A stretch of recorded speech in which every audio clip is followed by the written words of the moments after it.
representing France, Team Captain Luca Pui, Alexandre Lishamira, Tiansu Rakatamanga Rajona, Edouard Raja Vaslin, Jeffrey Blancano, Leolia Jean-Jean, and Arthur Rinderknech.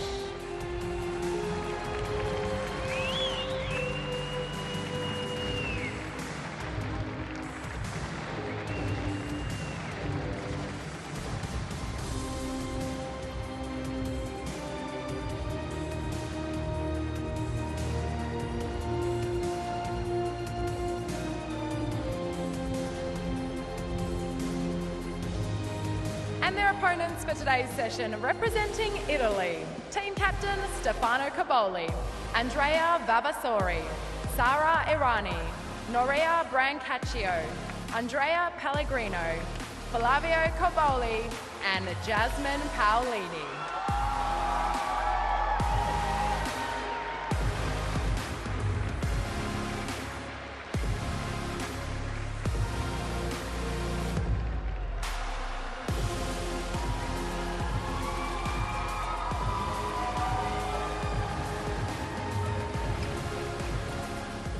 If you are able, please be upstanding for the national anthems of France and Italy.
Anthem completes, Josh, and of all the anthems, I'm a big anthem man. I love an anthem, and those two are right in the top 3 or 4. Yeah, right up there. There's no doubt. I love the passion, particularly in this tournament, because the New Zealand national anthem, South African anthem as well, are magnificent. I don't mind a bit of Star Spangled Banner as well. Of course, the Australian national anthem for us. But no, I like it. National teams, hearing your anthem, wearing your national colours, that gets you going. No matter if you're Team France here and you're just trying to spoil a party, which you wouldn't mind doing against the Italians, I'm sure, but of international rivalry there, or the Italian team who know that they need to win all 3 of the encounters here to qualify through to the quarterfinals. They can do it as long as they don't drop more than 1 set.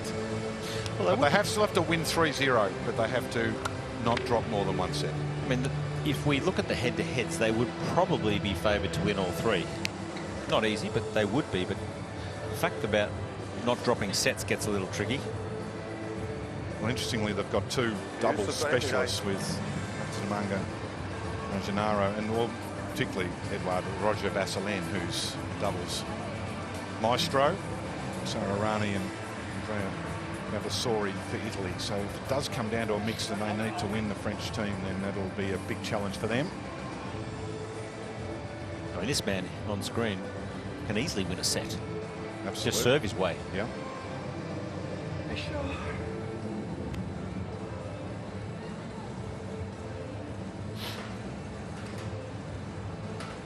Got a big contingent, haven't they, Team Italy? They're travelling with an enormous support staff, as they always do. They've had a lot of success in tennis, in teams events in the last 5 years, last 10 years really, particularly early on started with the women in Fed Cup, now called the Billie Jean King Cup. And the men, as of late, have really dominated. And Cobolli, he's got a lot to like, but he does tend to find his way to a tie-break against Ravinka, two of those. Rinderknech similar at 3 hours 18, the longest match of the tournament.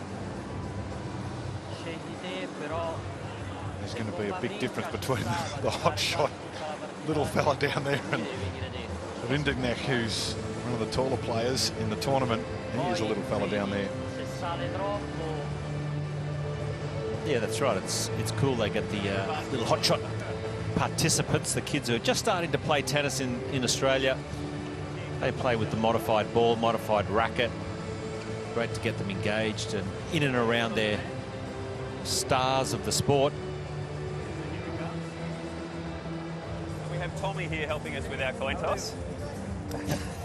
From me, of course, the towel's in the corners, or if you'd like the volunteer to bring you the towel, if you give them one, put it in their bucket, they can bring you the towel from those corners as well. Other than that, we've got video review. Ask me if you want to check something. Any questions? No? Now, Tommy said he wanted to ask this side. What are you going to ask? You've got AO, or the other side, you have Mark Edmondson.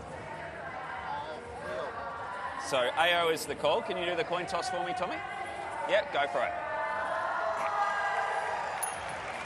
It's Mark Edmondson on this side. I want the toss? Yep. Serve. Finally, we'll have a Tommy. I'll get you your coin, but in the meantime, do you want to stand in the middle there for a photo?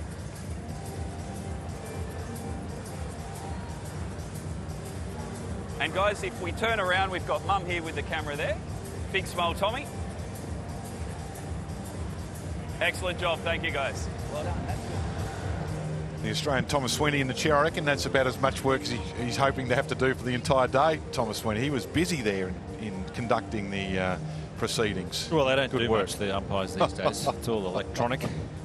So, good to see him actually doing some work. I hope you don't have to get into a car with one of them back to the hotel. They'll all be they'll put a line through you. He's a good fella. Let's take a look at the two combatants here, and we'll start with the Frenchman, the 30-year-old Rinderknech. He's a giant at 6'6", currently ranked 29 in the world. Has been as high as 27, so he's approaching that. Had a couple of runner-up results in his career. Adelaide in 2022 and last year in Shanghai, where he lost to his cousin. That would be a bit unfortunate, wouldn't it? He went all the way to the final and then comes up against Valentin Vachereau, and his cousin gets the better of him. 6 challenger titles, a couple of top 5 wins in his career for the first time. Both of them came against Alexander Zverev.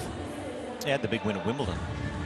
Got him at Wimbledon in 5 sets. That was a cracking match last year. And look, he's promised a lot, and I just think he's matured and understanding how to really put this serve and utilise his game. So I'm expecting even a better year from the Frenchman. The thing I like about that is that he had his best Grand Slam results at Wimbledon in the US, where he made the 4th round, and then that runner-up in Shanghai at the end of the year. So he finished with a flourish. And Flavio Cobolli, well, we loved his work against Ravinka, the 23-year-old from Italy, number 22 in the world last year in July, up to number 17.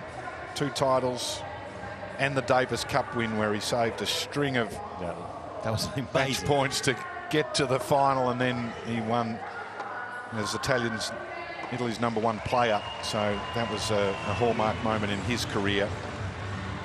And he's got a lot to like about his game, but his personality, and I think if he can continue to have a good year, he's going to become a star broader than tennis. Tennis fans will know him well already, but broader than that.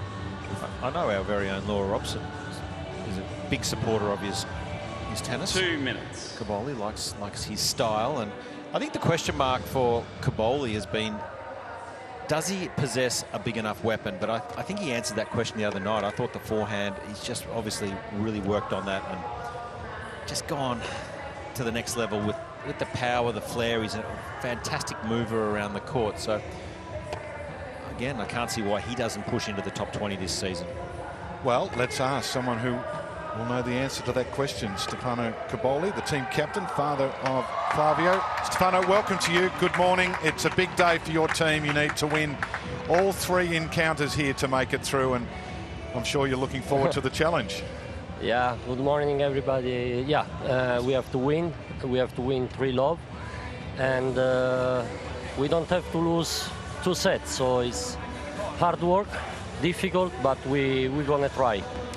About Flavio, if you ask me what he needs for improve, I think this year in the pre-season we work a lot on the return, because when you are going to play big match, you are going to play against big servers. So he has a very good return, but he has to improve a lot. You actually played against Stan Wawrinka. We talked about that the other night. You've never met Arthur Rinderknech, I presume, in a competition. You haven't played the Frenchman. No. He's too young. He's too young. But I have played with the coach of Wawrinka, with Norman. Of course. Yeah. Of course. You had a great career. Thank you for your time. We look forward to watching your team in action today. Best of luck. Okay, thank you so much. With the best of 3 tiebreak sets, Team France won the toss. There you go. He asked his own question of your question, Josh, and gave us the answer. So I love that. professional. I love to hear that he's worked on his returns. He's absolutely spot on there, and his answer was, you're going to come up against big servers the deeper you go in tournaments. So obviously have thought about what Flavio needs to do to break into the top 20. Rinderknech holds the lead 2-1 in the head-to-heads. Last meeting was at the Canadian Masters in 2024. John Fitzgerald is courtside. He went to bed at 4 a.m. I think. The match finished at midnight, but he went to bed at 4 a.m. because he's experiencing what Perth has got to offer. Fitzy, it was a late night last night. You're a trooper. I love your resilience and the fact that you bounced back, and good morning to you. Well, as a tennis player, that's probably all I had was a little bit of resilience, David. And you tend to hyperbolate a little bit, I think. do. But it was a late one. It was a fascinating encounter, but it was a late. The singles were both great, weren't they, last night? And gee, it's a great event and creates so much interest. I love this young Italian kid, Josh. You were talking about him. I agree with everything you say. I think he could be a top 20 player. He's got a lot of attributes, and he's a bit of a star. I think he's going to bring some people into the sport.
30-50.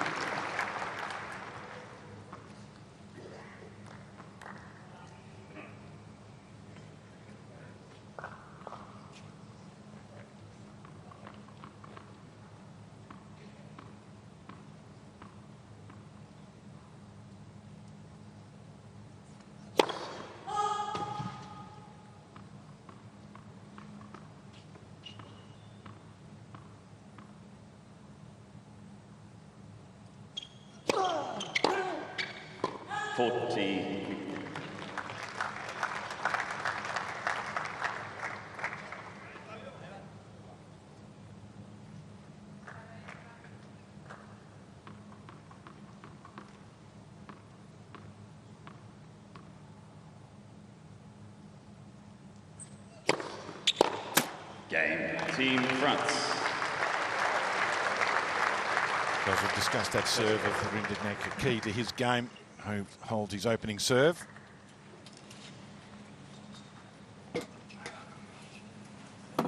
Quando entri nello scambio puoi anche abbassare il ritmo, che a lui dà fastidio la palla senza peso.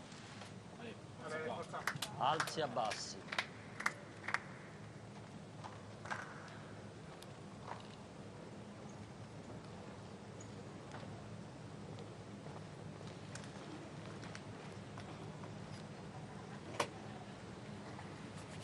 Win Predictor got to the stadium early, like you, Josh. Yeah, well, I'm not going to look at it, and I'm going to say it's 55-45. In favour of? You can't look at it now and decide which one was in obviously favour the of. higher ranked. I was pretty close. It was. That's pretty accurate. Pretty conservative, not going out on a limb.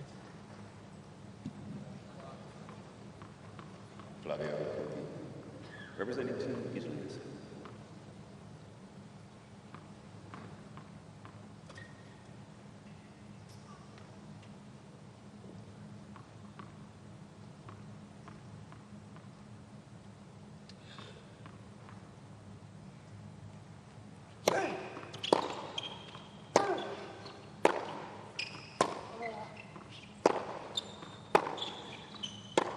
And Dave, when we talk about, in the intro, you were discussing the big Frenchman, his return stat, 96th best returner out of the top 100. This is where I would love to see him just be a lot more aggressive, just take some more chances. I feel he gets into some rallies, and like that one there, that was a rally.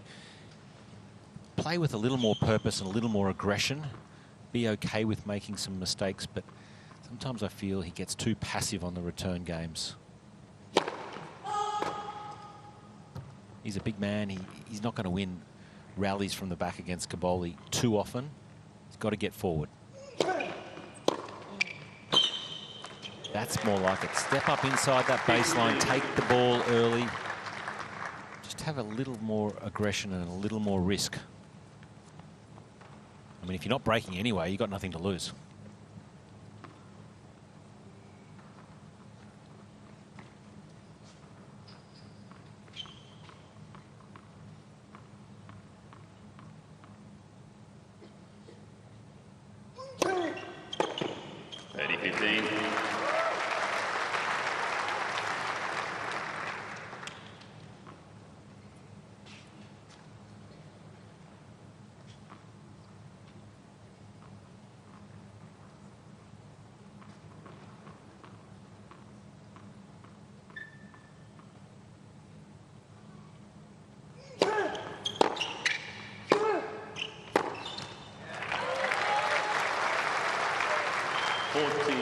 It's got a most unusual return stance. It's very upright.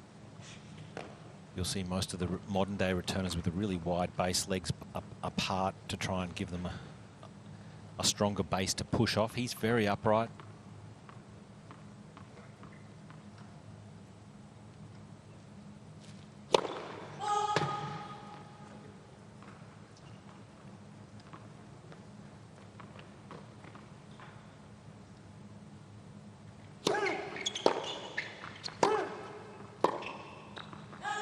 Team Italy.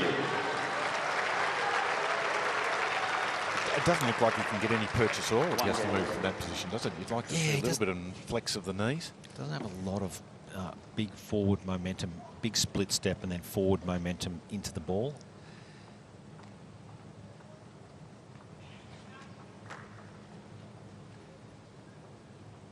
Long way down to the ground when you're 6'6", 6'5". Yeah, that's right.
Yeah, pretty solid, isn't he? When he comes forward, he's a big man.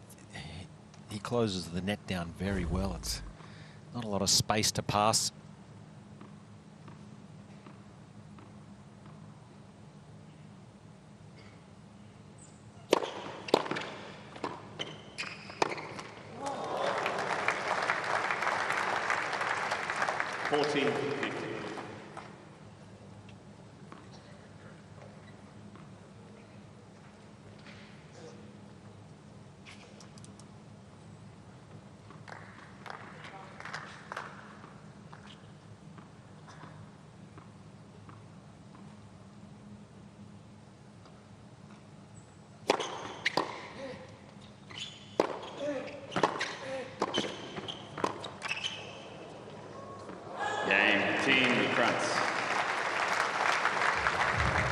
Trouble on serve once again. Strong opening from both players. 2-1. Team France lead by 2 games to 1.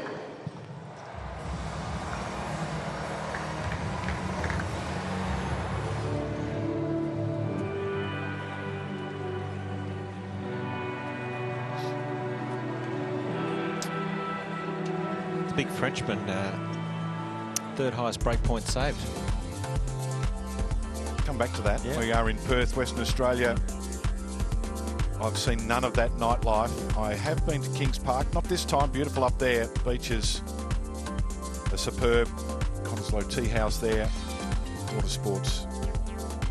Key attraction for visitors and the locals alike, including the quokka. They've got to be the cutest animal going around. They only live at Rottnest Island. Elizabeth Key revamped past decade as a feature of the era as well on the doorstep of the CBD.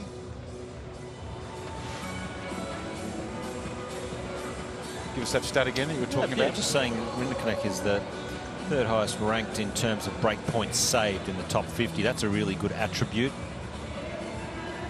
That means he's got a reliable serve. He hits his targets. He hits his spots. Mentally, good shape.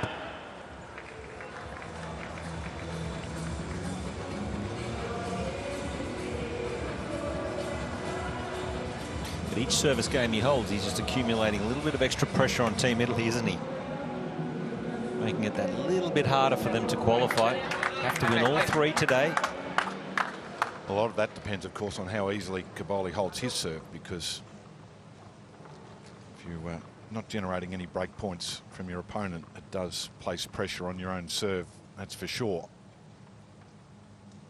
That fluoro racket, I kind of feel like he should be on a stop-go situation. It's bright.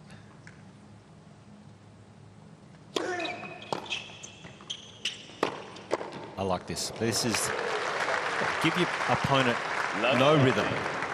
Be prepared to take some chances, hit and come in like this. Doesn't have to be perfect. He didn't really hit that too clean, but he's just got great wingspan coverage.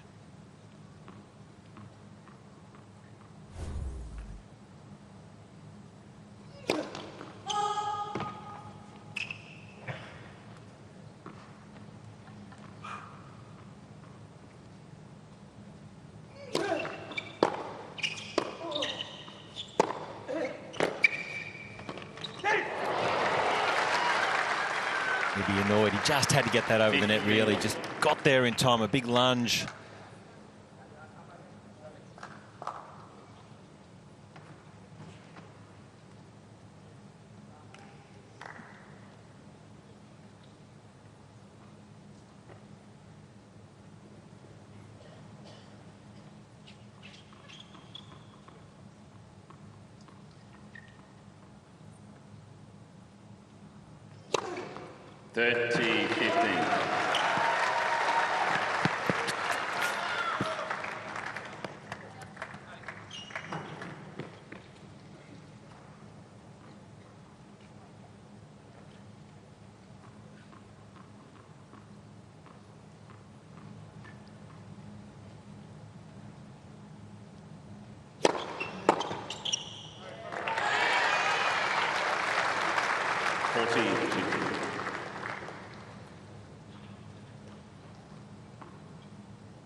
Game Team Italy.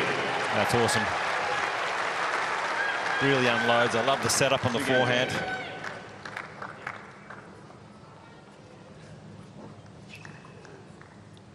John Fitzgerald's made his way down to the Team France camp, where he has the great Edouard Roger-Vasselin. Yes, a member of a second generation of a very, very famous French family, Edouard. It's nice to see you. Yeah, thank you. Thanks for being here. We have actually a third generation with my son now. Ah, well, that was my next question. Is he showing promise? Because I know your father from many years ago. He made the semi-finals of the French Open, lost to the great Yannick Noah. And so what a great dynasty you're building. Yeah, no, I'm joking. My son is a bit young now, but yeah, you never know. I mean, it's we have a good ADN, I would say, with my father. Trying to do my best also on the court, and we'll see what about my son. But I want him to be a kid first. Fair enough. Look, I'll ask you a question in a minute about Artur, but your dad, he's well. He's having a hip operation. Is that right? Yeah, true. He's having a hip operation, I think, today or tomorrow. So I wish him the best. And yeah, he's fine. Obviously, he will be in a tough for 1 or 2 weeks, but no, he's in a good shape. Okay, we'll give him our regards for sure. Now, Artur played pretty well in his first match, didn't he? He was very close to winning. He's in good form. Are you confident here? Yes, it was a really impressive match last Saturday against Stan. Like 3 hours match under the heat, so it was quite amazing, quite impressed. It's going to be a tight match again today. Strong opponent, so we're going to cheer him a lot because he needs some support, and we'll see if we can win at least one match. That would be good. Okay, in his tactics today, it looks like he's trying to shorten the points a little bit and use his net game. Yes, I mean, this is what he's been practicing with the captain, with Lucas, that be aggressive and take the ball early. He's very powerful, so I think he needs to use that, because Cobolli is, the more the point is going, it's going to be tough for Artur to win. So I guess he's trying to short the... Yeah, well, he missed that one, but I think this is the plan, and on long term, it's going to work for him. Fair enough. Look, thank you, Edouard. It's a pleasure to see you and talk about your dad. And well done on those 2 Grand Slam doubles titles, mate. Well done. Thank you. Thanks a lot.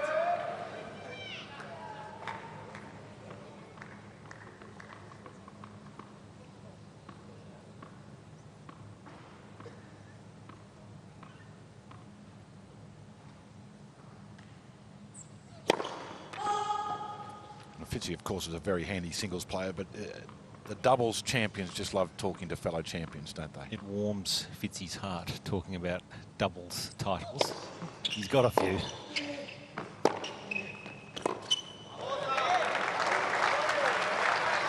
Fair enough too. Absolutely. There's a big game here, 15-40. He needs to really try and find a couple of big serves. We just mentioned he's coming in number 3 at break points saved. So he saved 1. In the top 50, he is ranked number 3. So most of the players would follow those stats pretty closely. So Cobolli would have an idea of where he's likely going to have to return from. Where the Frenchman hits his serves on break points down is a big stat followed very closely by the players.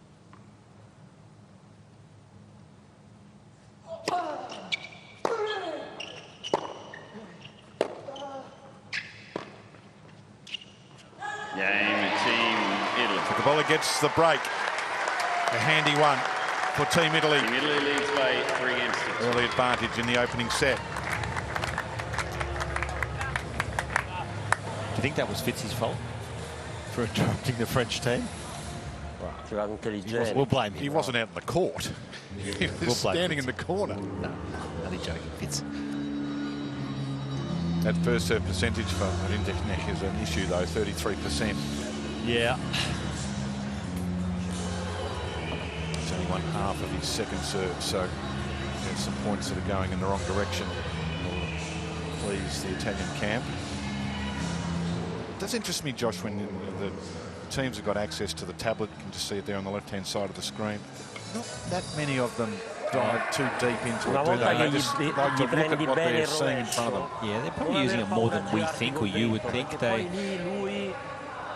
In my opinion, what they'd look at is the serve, where the serve location is. So where Rinderknech, for example, is hitting his serves today, first and second, and particularly where he's going on the bigger points, the pressure points. But outside of that, it's very hard to then relay a message to a player who's out there. They're the ones doing it, so they'll have probably a better feel than necessarily what a stat will say. The key is how do you deliver the stat succinctly, quickly, and meaningfully to a player without confusing them. Time. Now, I'm not sure where those hats are on sale, but we need them. I've got a very extensive dress-up cupboard at home, and a pizza hat would be a valuable addition. Well, there's an enormous amount of Italians in the crowd today. Big support, big Italian support here in Perth. So they've come out with their flags. They're in early too, the courtside position. They were the first in, the doors opened, and they rushed down to secure a spot. It's good to see. One of the highlights of the United Cup in Sydney and in Perth. Well, it's very much luck of the draw, isn't it? When the draws come out, you don't know initially, you know, where the countries are playing until they're sort of placed in that draw. So it's great that Italy are over here. 15 left.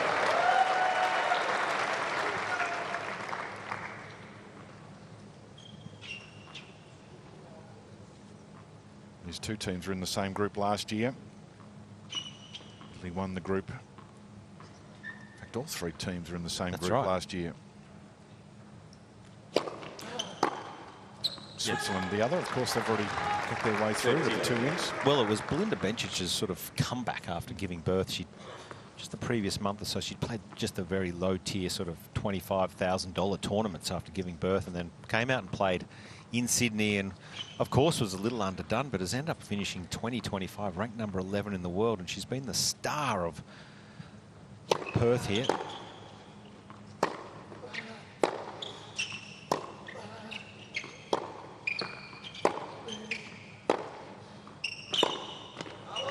The good news, of course, is Switzerland topping their group is not only will we see her in action again, but Stan Wawrinka we see. Hasn't he been? Potentially one more time. Yeah, he's been really impressive, both on the court as a player, but as a captain. He's been incredibly supportive. He's given us great insights with his coaching and direction to the players, and the players have really responded to it.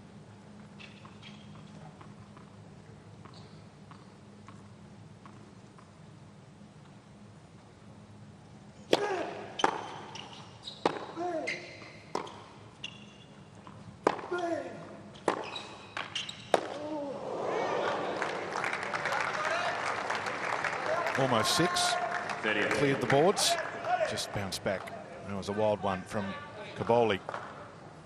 Interesting decisions for Australian Open with the last wild cards. Who do they go to? Wild cards, wild card. Couple left, one left. Is it? I think there's 3 left. Okay. Wild cards. 3 wild cards in the men's left that I'm aware of.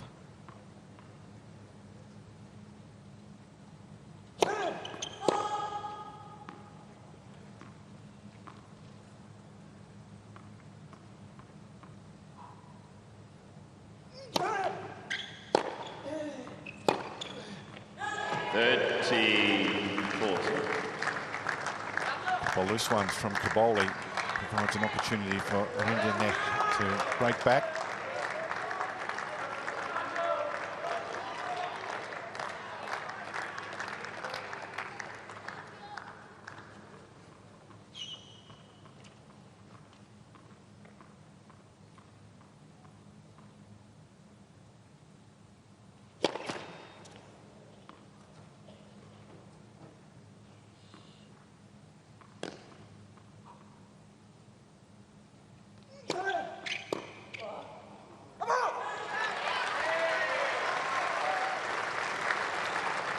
Yes.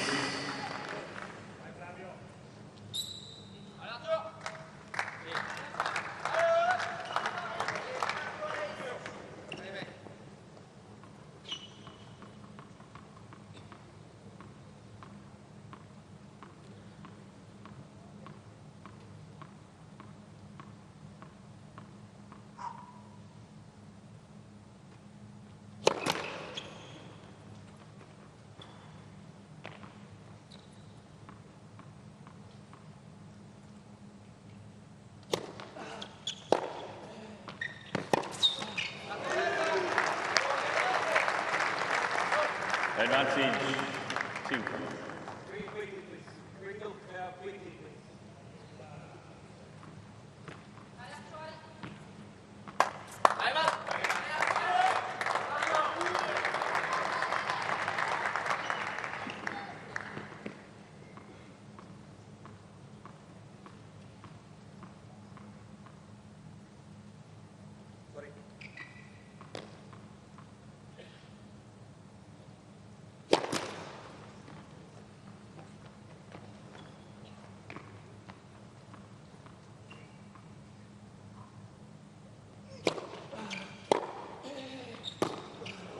A couple of wild ones from Cobolli. Team France. Rinderknech breaks straight back. Ties it up at 3 apiece. Pretty loose there from Cobolli. He'd be disappointed after working so hard to get that break. Difficult end to serve at. He's looking into the sun. This one is a good second. It gets up really high, but just not behind the ball enough. And with that depth, it just, the ball's lively with that heat in it. Shoots off the court.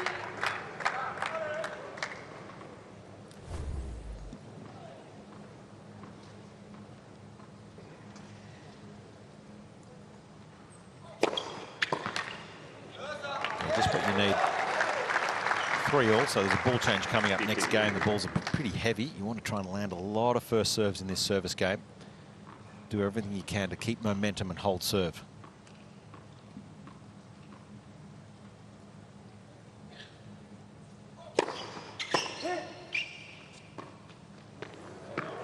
Very well played. 30 love. Risky shot on the hard surface.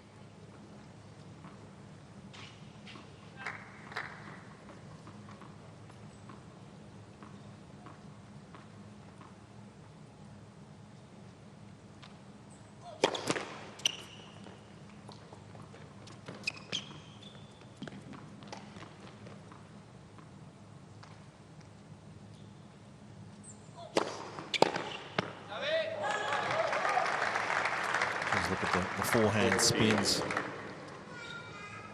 50% from Cobolli and up at 90. It was 100% for Rinderknech. Just changed back to 90%.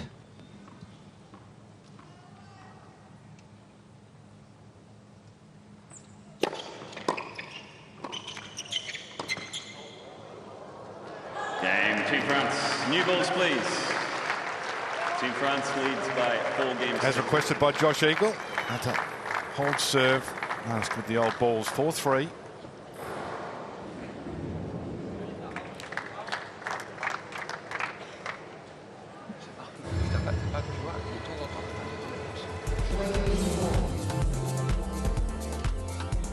Popular destination, probably #1 on the list of things that visitors come to see and do when they are visiting Perth is Rinderknech Island, 19 kilometres off the coast of Fremantle, which is about half an hour drive south of where we are here.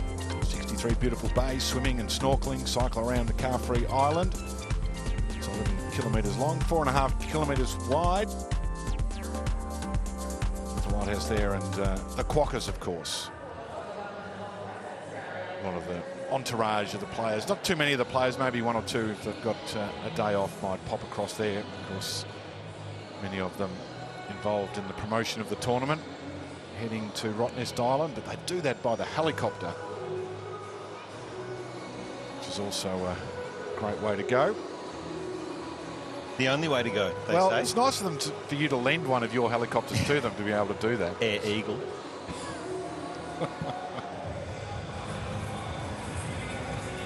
I would have thought it was called Eagle Air, but anyway. No, Air Eagle. Time. That's the other company, not my other one. It's been an interesting opening set. It's been interesting in a way that's a little bit different. We've had the 2 breaks of serve that haven't been that much shock making. There's a calmness to what's been going on, so there hasn't been a huge amount of big hitting and flair, etc. But it's. I think that reflects the nature of where we're at within this tie, and just a lot at stake here. There's a fair bit of tension. I mean, Team Italy, it's difficult for them to play with freedom.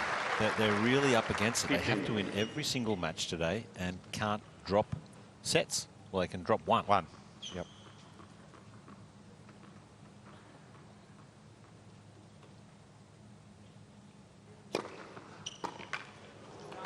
There are people with an abacus out the back busily working, and depending on what happens, they might get away with 2, but if they lose 2 sets, you're in danger of, you'd have to spread that across the 3 encounters, that's for sure, obviously. 14 left. Which is why Cobolli will be disappointed that he allowed Rinderknech to get the break back, because 1 might be enough in a set. It's a better service game.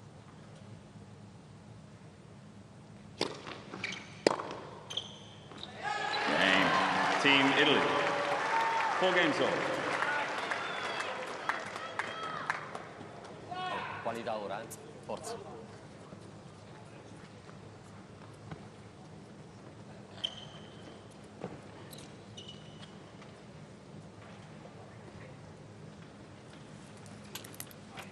Adrenalina, forza, forza.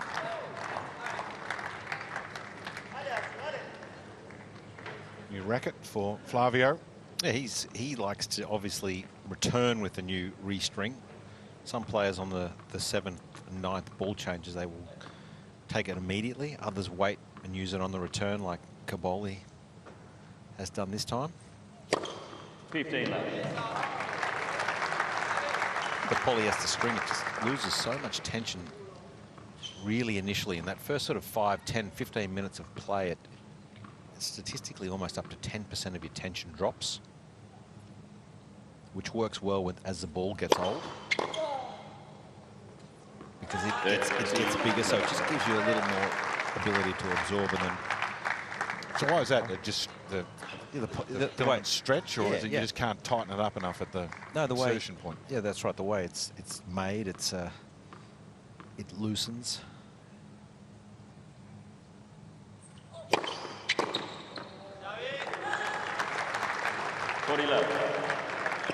These guys, they string their rackets loose, like, back in the old day when it was just natural gut or synthetic gut, it was up around 60 pounds or more.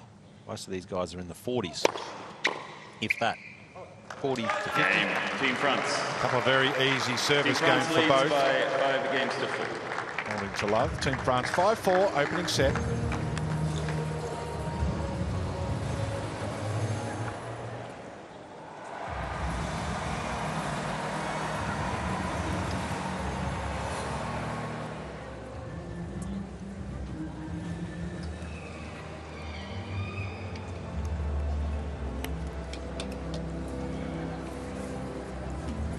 qua ha servito bene, però quando hai la possibilità di colpire ci devi mettere qualcosa in più in risposta, un po' più di voce, come fai quando c'hai quel game. Se ci vai un po' così morbido...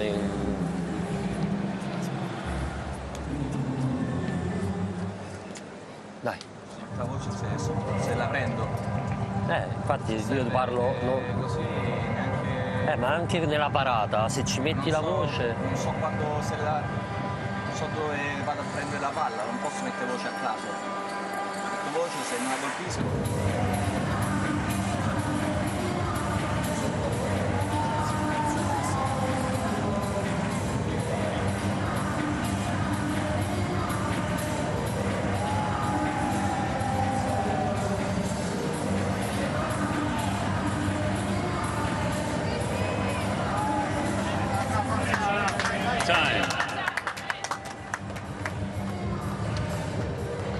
John Fitzgerald's returned to the sideline commentary position. And Fitzy, is that music loud enough for you down there? Can you hear what's going on? What did you say, David? The what DJ. was that?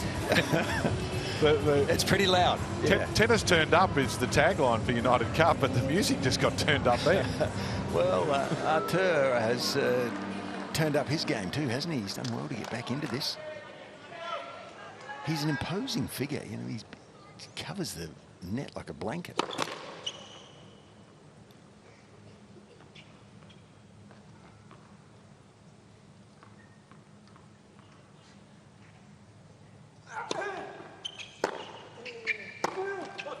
Love 50.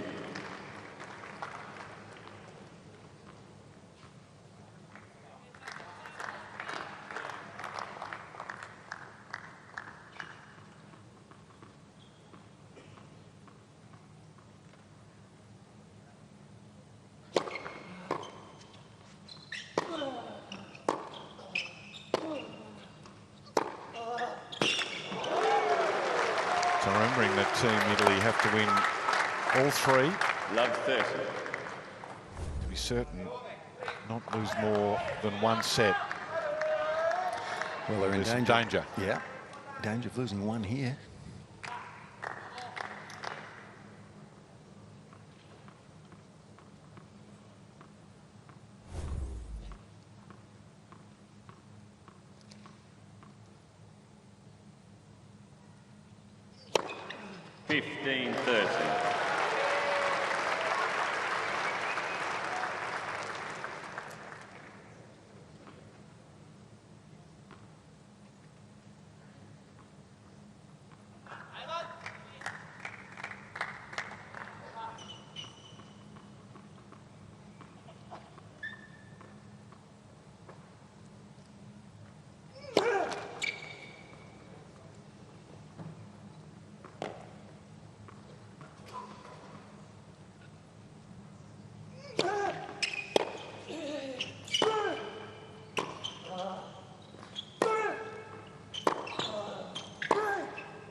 Sorry.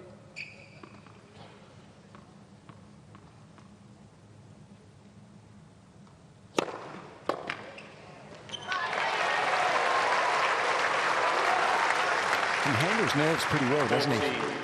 Cobolli, in his first match, he came back from up 30 in some very big moments against Stan, and seems to handle the pressure well. When you're young, Josh, there's no fear, is there? Well, I just wonder how much he's thinking about, gee, I can't lose a set. So probably not playing with quite as much freedom in this match today as he did against Wawrinka. He might be in the back of his head that I can't lose more than a set.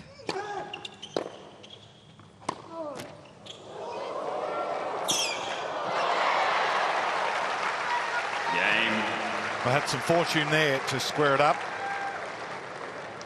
Team is 5 games. And he got himself out of a tight spot. Love 30. As we take a look at this, is the forehand placement of Rinderknech. He's been able to be a little more expansive and more aggressive, take risk on, go closer to the sidelines, and of course with pretty reasonable depth. Same cannot be said about the Cobolli forehand. He's a little more passive. He's thinking, I just got to keep the ball in the court, and you can see he's really short, ultra short. Whilst he puts more spin on it, he's just playing a little more conservative today, Cobolli.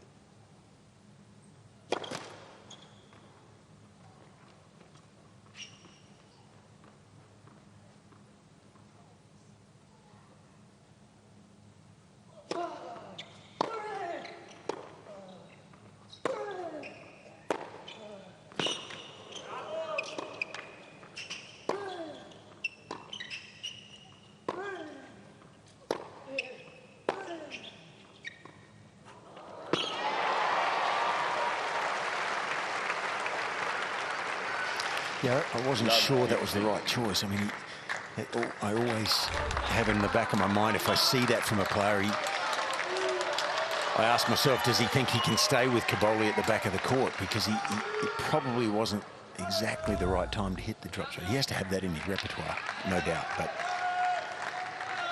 he's under the pump a little bit when they're in a baseline rally.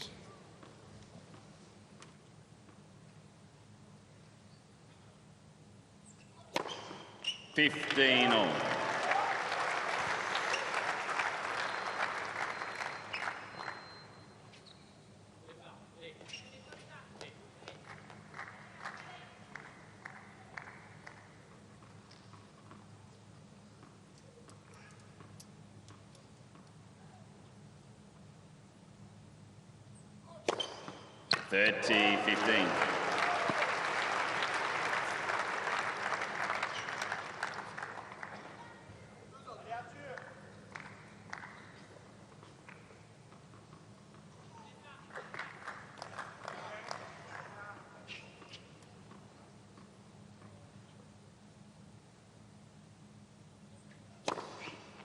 Thirty, 15.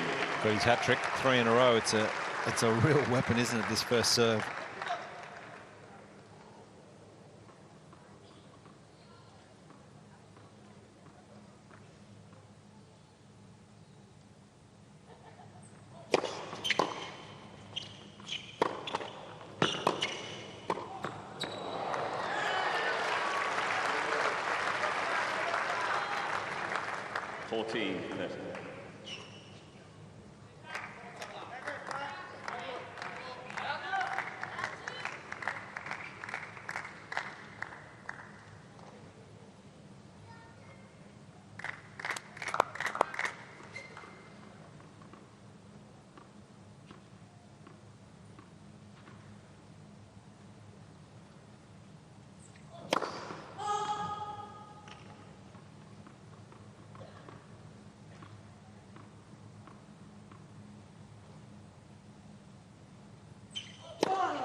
Game, Team France.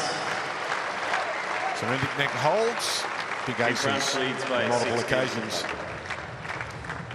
6-5 in this opening set. On average serves 10 aces a match, so he's already got his 4. 3 of them in that game. Helps, no doubt. Yeah, I bet he would spend a lot of time reviewing the detailed sheets for the upcoming year in terms of tournaments and what the ball is like, because there's going to be a certain tournaments that just don't suit him. The courts will be too slow where he can't really get much benefit from the big serve, and there'll be other venues where they'll be using a lively ball and a quicker surface which might suit him. So he really has to schedule as best he can, because a lot of the surfaces are super slow at the 2 of them.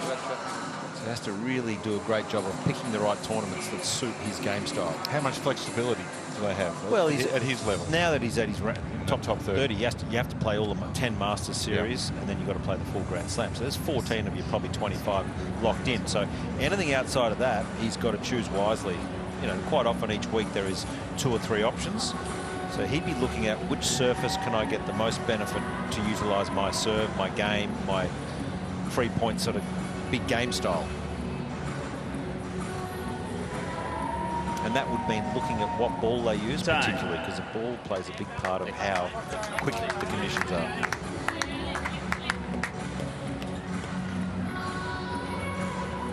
Not many clouds this week. No, no, they've been sparse. That court just to the right there, that's the warm-up court. You can just see that's located right here in the heart of the city in Perth. And that's where the players warm up and for their match and just walk straight in and play. So it's pretty ideal.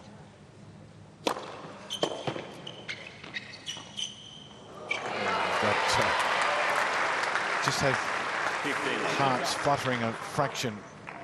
The drop shot seemed to stick on his racket a fraction. Got away with it. Serving to send this to a tie break. Did just stick there for a second, didn't it? And that's a great angle as a shot of what he had.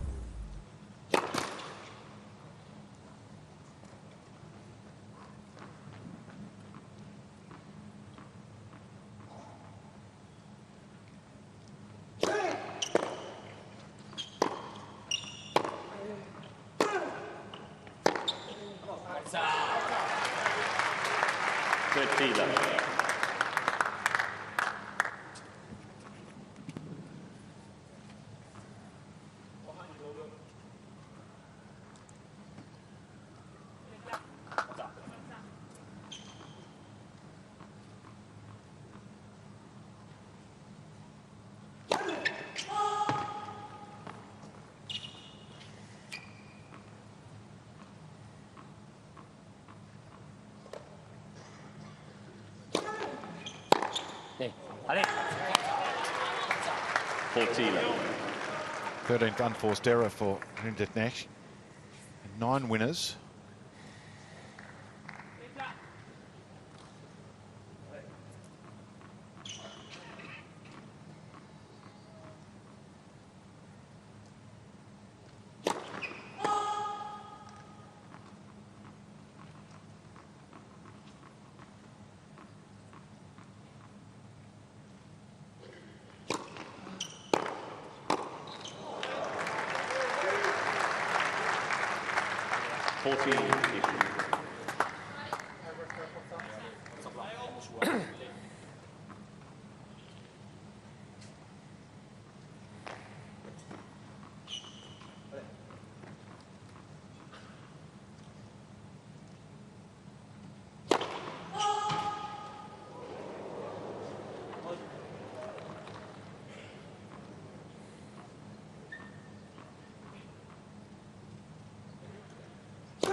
And Team Italy. Off to the tiebreak we go in the opening set. 6 games all tiebreak. Bravo, allez.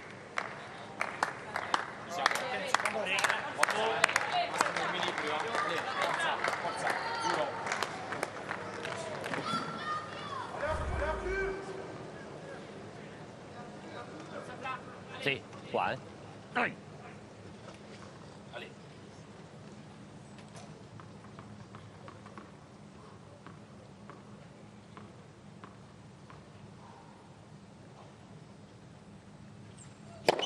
Let this.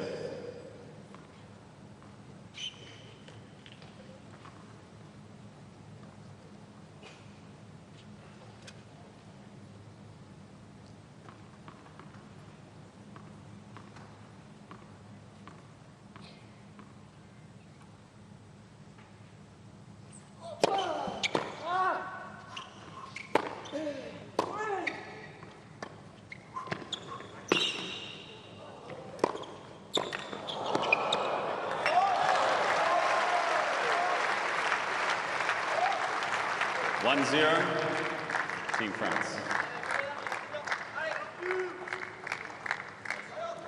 We had that exchange of breaks of serve in the 5th and 6th game. since then the serve has been pretty dominant. So if you have a flip of the coin when it comes to the tie break, heavy serve always tends to provide a little favouritism.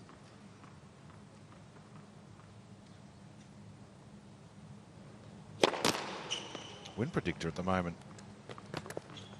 seeing something that potentially we're not. Cobolli 70%.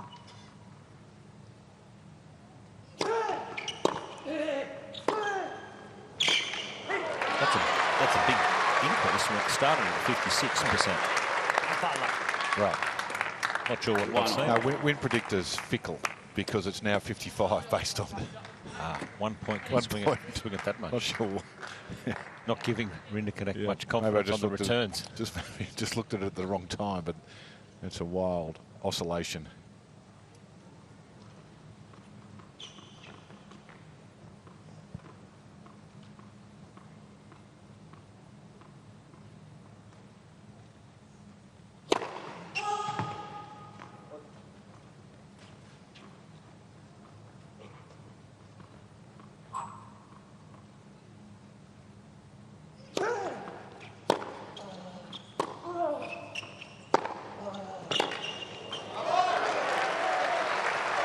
That's the way for the big Frenchman. Get on that front foot. He likes to flatten out that forehand. Cobolli typically with a bit more spin on the forehand. You know, this type of matchup, it's strange because if you have a regular rally, you back Cobolli, but on a big point, it becomes pretty scary for the baseliner against a net rusher and someone who can slap a winner at any stage. It's a bit of an equaliser.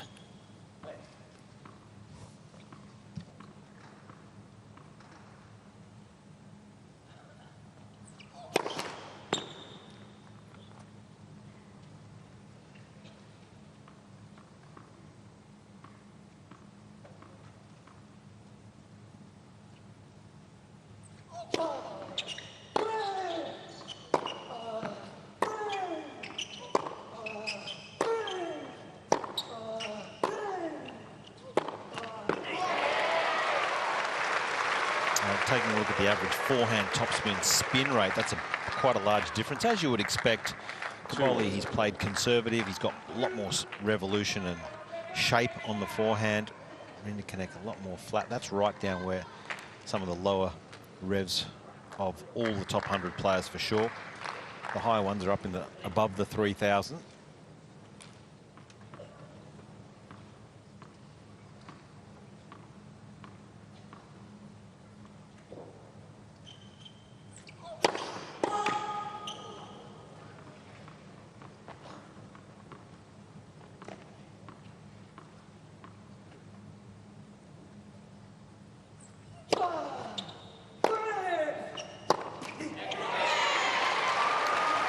He really does move back, Josh, doesn't he, on the second serve. He's back behind the Perth sign, and just to give himself room to loop the first ball deep, get into the rally, and from there he assumes he can get the upper hand. But yeah, I think he'd back himself to win a rally out of the hand. If he just started the rally out of the hand, probably 9 times out of 10. That's how confident he is. Yeah, and standing way back like that really takes away the possibility of a bigger serve getting a free point, I think, unless, of course, Rinderknech comes in for a volley after the serve. 4-2. Yeah, we haven't seen him do that. Haven't seen him serve and volley, that sneak play, which not so sure he volleys or moves well enough to do it.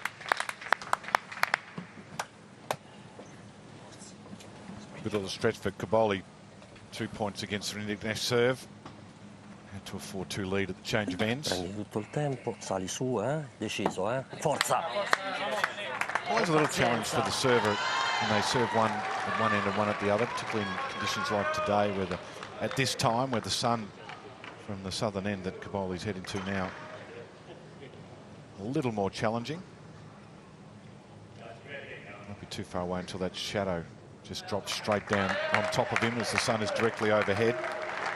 Yeah, if the sun's there, you've just got to find ways. You can change your stance a little. You can throw the ball a bit more left or right. So quite often, if it's really there, you're almost hitting a heavy kicker to avoid having to miss your first serve and hit a second serve.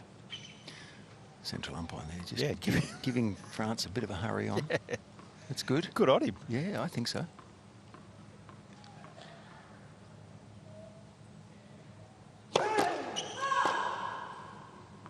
Pretty hot conditions, but a bit of play to the rhythm.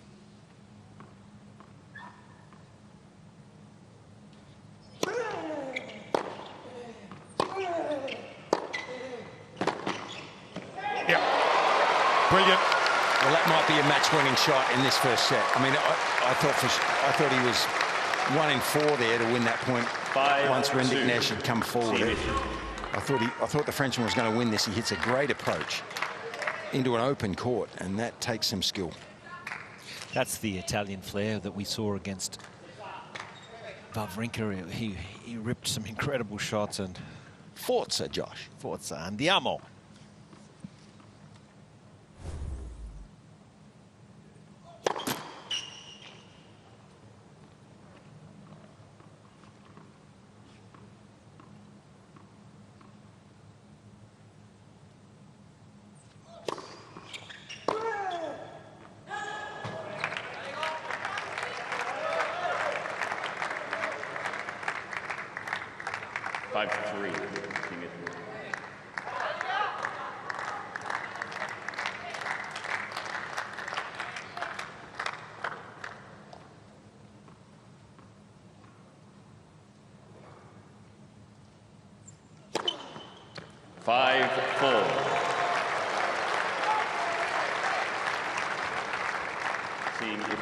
Had to win both those serves. He did. Now,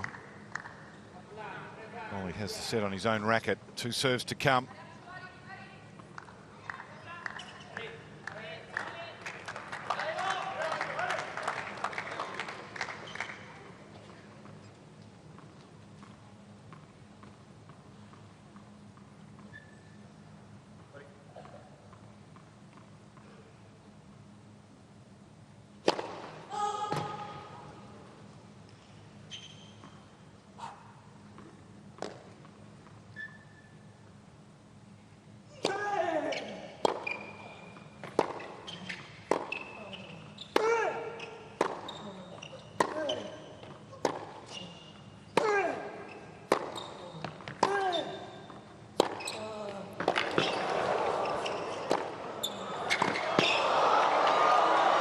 Oh, what a lob.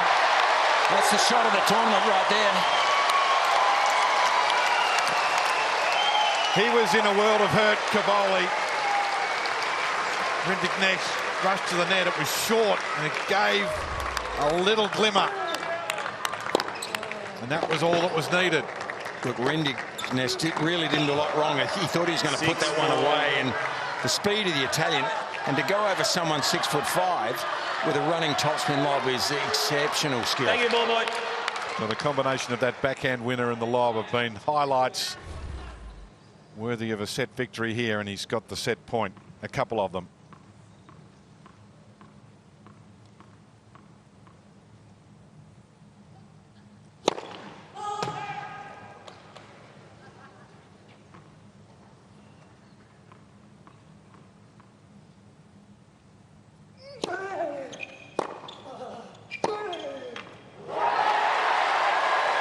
That is the way to do it in style. When your team needs you to lift, you lift.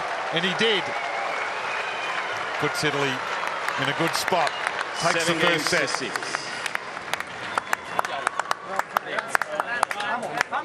Just so much to love about this kid. He plays with such flair. Easy on the eye, isn't it, that style of tennis? That's interesting there. He's got the tracker on, measuring heart rate, distance. I often see them play live matches like that, so that's interesting data that he'd be collecting. All right, taking a look at the stats. A little low on the first serve percentage from both players. Both players would probably prefer to be back up above 60%. Pressure points, that was the difference for me. Cobolli winning 12 of those pressure points. So winning the right points at the right moment has certainly made all the difference there. Just a few too many unforced errors for the Frenchman. You would expect that. He's going to have more risk in his game, but if you make that many unforced errors, you've got to hit a lot of winners, and didn't quite hit enough winners for my liking. But overall, a very, very hotly contested first set.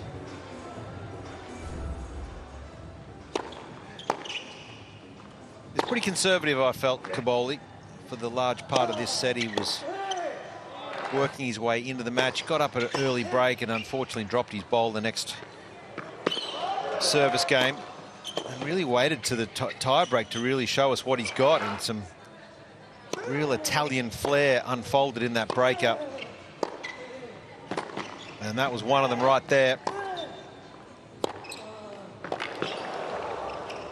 And this was the lob. Yeah, that was the shot of the tournament, as Fitzy's called it. He's got on the front foot and called it shot of the tournament. Well, his backhand winner... I think he's probably right. His backhand winner was the shot of the match. The lob is up there for the shot of the tournament. And then the forehand winner to round it all off. It was a 1-2-3 to savour.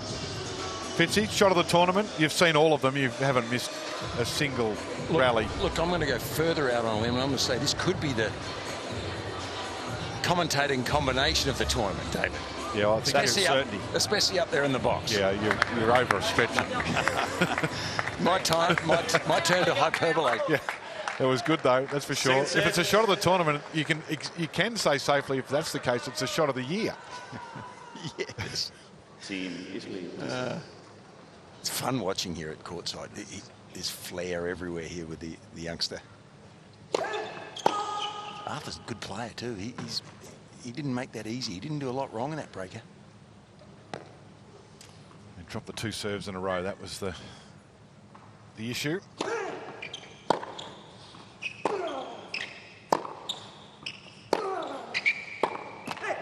What we do know from the Frenchman is he won't go away. He's not going to. He's a pretty steady character. Good at resetting. Not much variation in the attitude. He's very even, isn't he, the way he goes about his business. He's not going to get any dust out of the shoes by bashing them like that, like they do on the clay. There's not much there to... The only red dirt around here is up at Broome, up in Kimberley. There's a little bit close to the pinnacles, whatever they're called. You don't have to go too far, but that is the predominant dirt in Western Australia.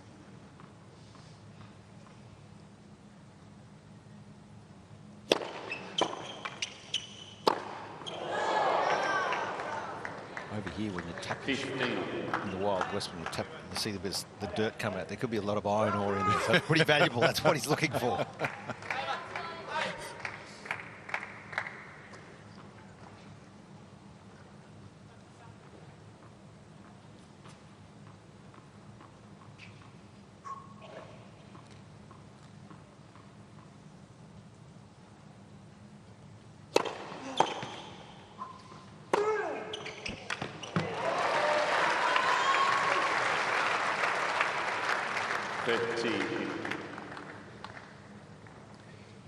Can I reminisce a little bit, David? Of course. I've just had a message from an old friend, someone who made the Australian Open final twice. Lost to Johan Creek twice in a row. I don't want to remind him of that on air because he's listening to us. Steve Denton in College Station in Texas. Coach of the Aggies there, the Texas A&M college team that Arthur Rinderknech was a major player in for him for 4 years. So he's watching on with interest. So keep your P's and Q's in the right place up there, please. The Bull, Steve Denton. Nice to hear from him. And great to see that so many of the players are transitioning from college tennis. It's a great pathway. Really is. You kind of feel that there should be more, shouldn't you? It's hard to make the transition to the tour. It's really tough, but college tennis it's good for so many areas of your life. You're a business graduate there, so you get a degree, you study. There's a bit of light and shade in your life.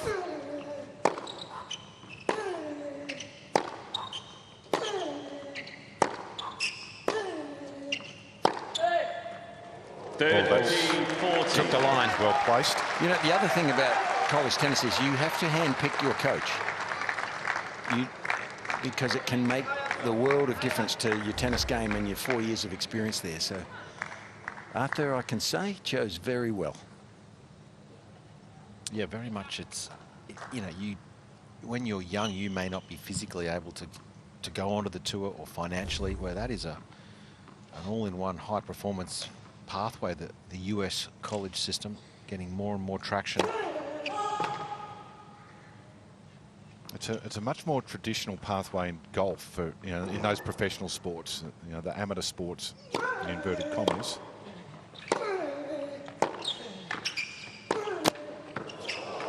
Oh, the break point, and that's fortunate. Yeah, the amateur sports like athletics and swimming, etc. You know, there'd be 1,000 kids from Australia in US colleges at various levels, but professional golf, it's a significant pathway, but not so much in tennis. Well, unfortunately, it probably has, people have thought, well, if you go to college, you're choosing that route because you can't make it or you're not good enough. It's quite the opposite, and you're seeing a lot more players go down that pathway now, just given it just takes more time to develop physically to be ready for tour. There we go. Done a little bit of promotion for Steve, given that he's taken the time to message in. Hope you're enjoying the coverage. But what a bonus for a college to have a two-time Australian Open finalist as their coach. That's a real win. Played a lot of doubles, Grand Slam doubles winner with the equally as great Kevin Curran, South African. They played together in college tennis at the University of Texas, and really made a mark, a big mark in the 80s on the professional tour. Kevin, of course, was a finalist at Wimbledon. Lost to Boom Boom. He did. In 1985.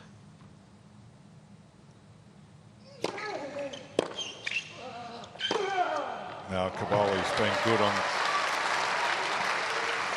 the pressure points, as you mentioned. You got a little lucky on the first of the break points. And those days, of course, I was just a youngster watching all of the greats like John Fitzgerald and Johan Krieg. And, as you mentioned, and Josh, it was the day of the very tight short. Yes. Not like the boys today. That's right. Yeah, Kevin had some pretty short shorts.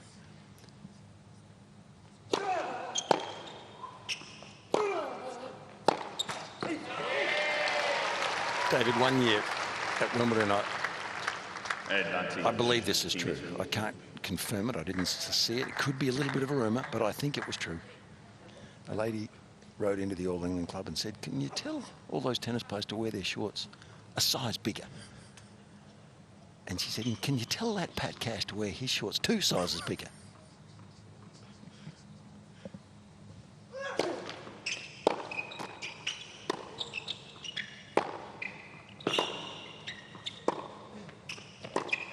Yeah, it's been good. Cobolli, hasn't he? Gets himself out of trouble, saves 2 break points. Second set.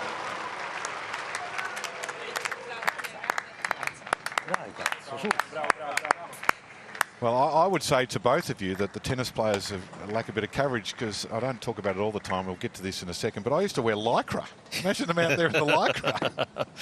Well, let's take a look at Cobolli's ground strokes first set. He was very conservative early in the set, and you can just see those blue dots. They're the winners as he got into that set a little more and got a little more confident. You can just see he was prepared to take more risk on and take on those lines, but that's a good graphic of just sort of illustrating how that first set did unfold. Back to the like. No, we'll leave it there. We'll leave it there. But they were great days, and of course we love Melbourne Park now. It's one of the great sporting facilities. Venue for the Australian Open, but the days at Kooyong as a youngster growing up in Melbourne, catch the train in, get off at Kooyong Station, walk across Glenferrie Road, sit outside in the sunshine with no sunscreen on as you used to do in those days and just bake yourself. David, why didn't you play tennis? If you could jump from one side of a tennis court to the other in the long jump event. It wasn't an Olympic sport then, Fitzy, and I wanted to go to the Olympics. I didn't want to play AFL football. I didn't want to do any of that. I wanted to go to the Olympics. You could have been a mate of Steve Denton. It was a bad, financially, it was a terrible choice being a long jumper.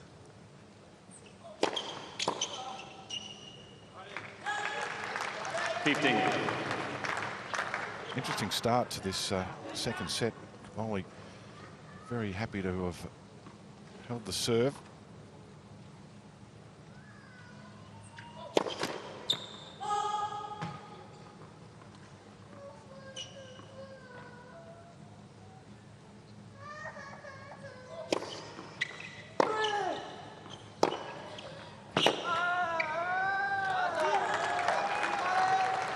Talked about his service return position, Rinderknech, but his service position is very open and front on as well. When he's standing, he looks like he's serving it straight down the line to the side of the court that he's standing on, and he does turn the shoulders as the ball toss goes up, but he commences very square. I guess all of that doesn't really matter much, Josh. It's the position when you make contact with the ball, it's the thing that matters.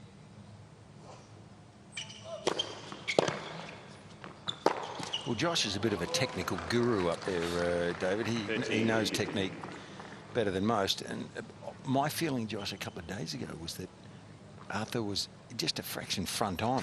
Yeah, he does start front on, doesn't he? And which means he doesn't get an enormous shoulder rotation into the serve. But I guess when you're coming from such a height, it's a smooth motion, easy power. But what he does well is he's got good leg drive. So that leg drive gives 30. even more height, more extension. So it's coming from an incredibly high height, but his accuracy and ability to hit his targets is right up there with the best in the game.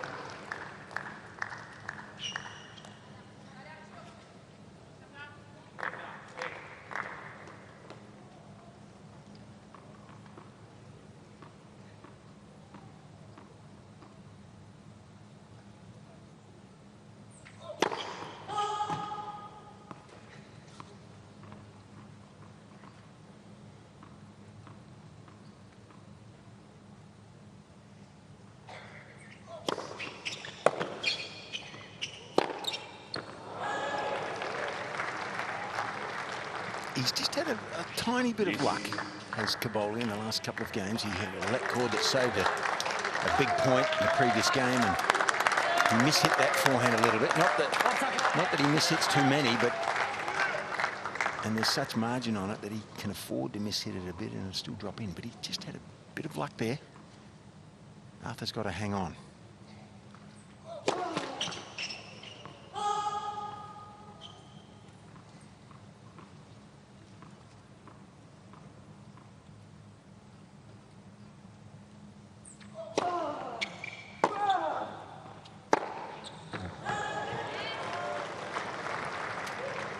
So that's probably a ball that Cobolli would not have missed.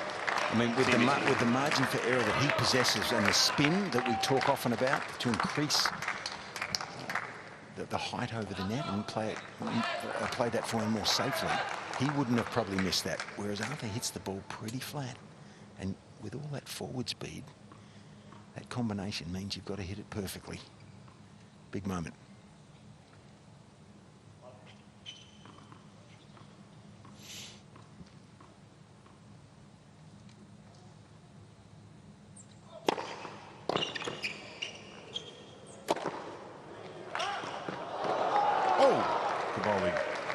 Crashing into the Team France bench in pursuit of that ball.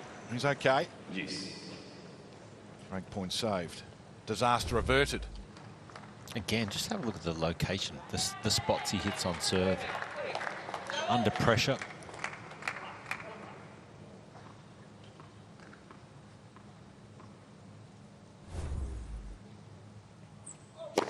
Let first serve.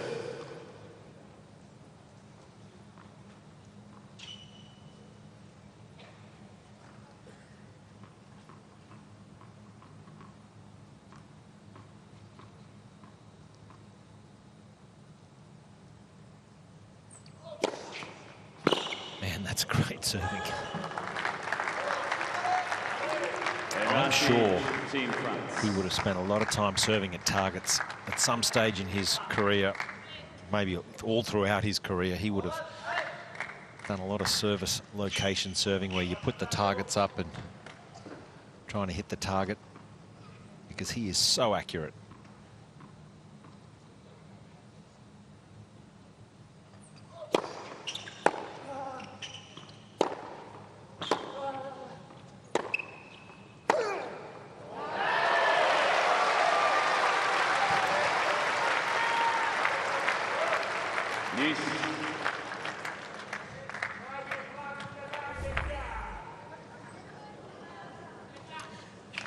Is that a typical modern forehand? Yeah, unload from about 3 metres behind. He's on the Perth sign there. And I've got to say, when you see that live, it gets your attention a fair bit more. That had some heat on it.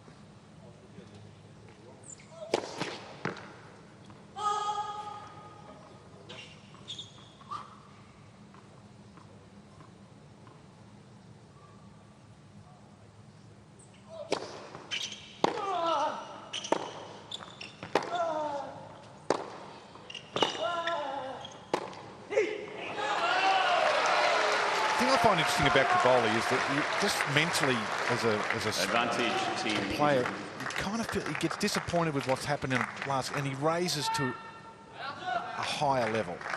Yeah, he's just to remind his opponent who's in charge, and he's done that here. Rinderknech, a couple of big serves, break point, but he's got this capacity to go to a higher level. We've seen it on multiple occasions already in the last hour and 13 minutes.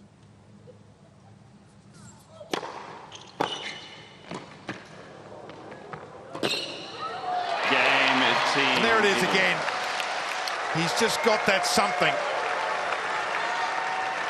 Yeah, he does. He's got X factor, no doubt, this young lad. He's here to stay. If he stays injury-free, I'm with Josh. At least 20 in the world by the end of the year is my call, and well, it was Josh's call and mine too. I agree with him. He might be better than that at the end of this 12 months. He's got all the guns. He's got, and the flair, court speed. He was quick then to get in there. So Arthur's playing at a pretty high level here. I do have some suggestions from his former coach, though. We've got 4 commentators going here now. Even better. Even better. Dial him in on a Zoom. We'll get him on. I'd actually be interested in what he would think about the serve technique, because that's what... Well, I think he's listening. So, okay. Steve, if you're listening, tell us what you do about the serve technique. It's good. It's working. It's a good serve technique. But he did say he would advise more first serves in. Right. Come in a bit more. Attack Cobolli's forehand a bit. And then he went on to the shorts. He said, in those days, we really couldn't smuggle anything into town, could we?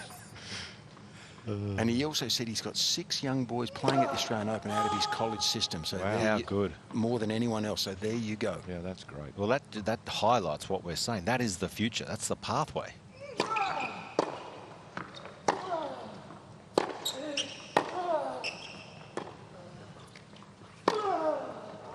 He's got Arthur, Vachereau, the cousin, Kipson, Krajicek, and Withrow in doubles. Habib in the qualies. Yeah. What a performance that is from a college system. Yep, and good luck to them all. And again, it keeps you in the sport from 18 to 22. That transition, when you finish high school, you get yourself into a college system.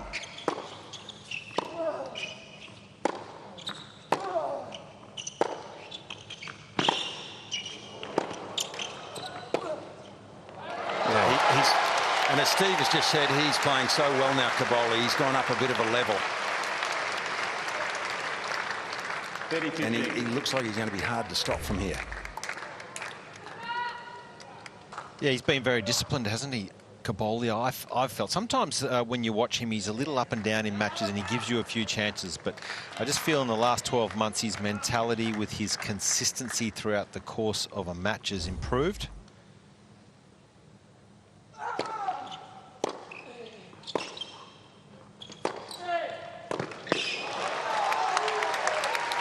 most disappointing result last year was the Australian Open, where he was out in the first round. But then he third round at the French, quarter-final at Wimbledon against Djokovic, third round of the US Open, and then finished that year, as we mentioned right at the start, with that tremendous effort at the Davis Cup to lead his team to victory, keep them alive in the semi-final.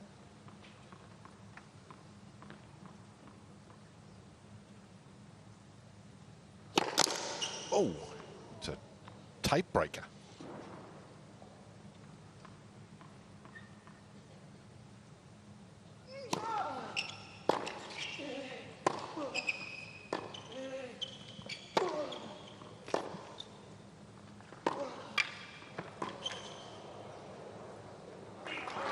Again, Fitzy, as we saw in that match against Ravinka, love 30 down a couple of occasions. That 30 all, he's got the break, he wants to consolidate that, and he plays a very good point. Yeah, that's another part of his X factor. You know, good players play well on the big points, and he's showing a lot of signs that he does that. That was a well-controlled, difficult backhand. It was low, he had to get it up high, and he had great control on that two-hander.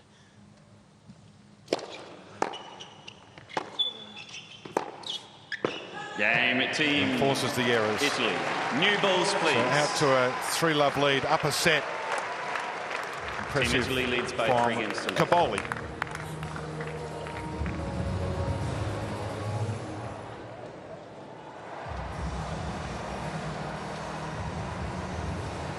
Where are we off to? Got to be off to one of the beautiful spots of this great state. It's Vignette Lotto, it's called. Okay. So they throw it up in the that doesn't out matter. in the truck, and they keep us on our toes to see what we can come up with. This is a test for us, and we are going to discuss things to see and do in Perth. Art scene, like a lot of our major capitals across Australia, but here in Perth, the murals, the art galleries and museums. Love the sandstone. Yeah, in Western Australia. That's the new bridge near the Crown Casino. Fantastic stadium, Burswood, where we are staying. See the designers of that stadium, Perth Stadium, which is host. There it is. Look at that, beautiful. The bridge has been announced to design the stadium for the Brisbane Olympics. Oh, the that's main good. stadium. So it's the best-looking stadium in Australia. That's a new one. Of course, some of the Adelaide Oval, as Fitzy would love, his home state, the MCG for us in Melbourne. They're historic stadiums, but the new ones, the Perth Stadium, is beautiful, and they're going to design the stadium for the Brisbane Olympics. See, Josh, he leans towards the Olympic venues, doesn't he? Well, I don't blame him. Well, Pat Raft Arena will be an Olympic venue in Brisbane in 2032. Getting an upgrade as well. What, Paddy or the stadium? Both. He's getting a bit of face work. He needs a facelift, the old fella. That's dangerous territory. Mate, if he needs face work, I'm wearing a mask. Correct. He looks a lot like George Clooney. He looks more like George Clooney than any of us. Was it too nice to him? More than George does. You win a couple of matches, you get better looking. Well, Rinderknech needs to hold serve here.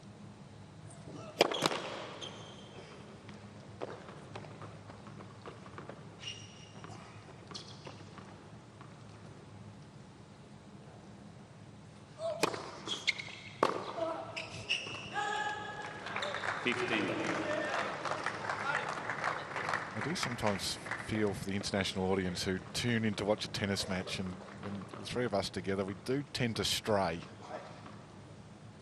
sometimes into unexpected areas. All part of the job.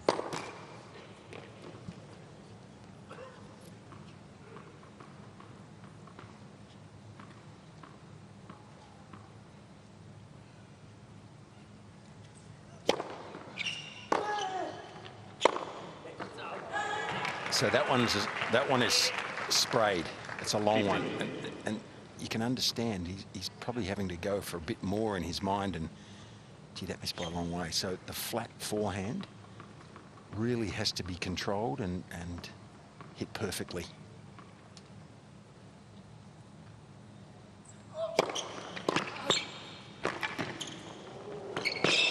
That's a world-class volley.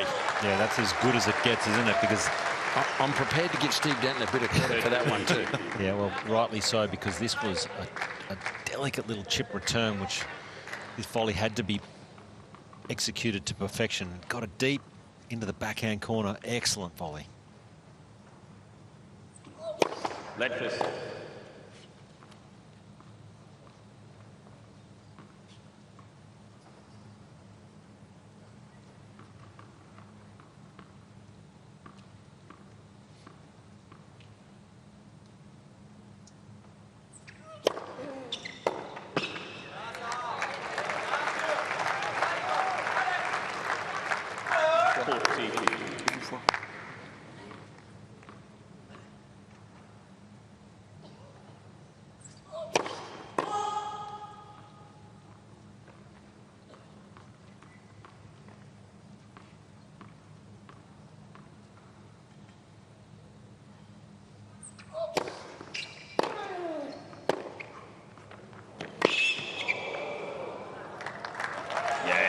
Team France.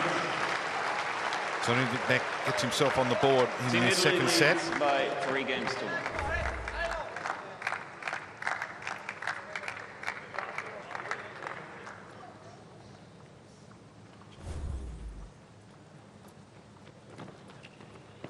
That forehand there from Rinderknech was very low percentage, and I think Cobolli's sort of forcing him into, you know, making more of those risky shots. But gee, we should have dwelt on that a little bit. That forehand, it was almost a half volley, and he changed directions with such accuracy.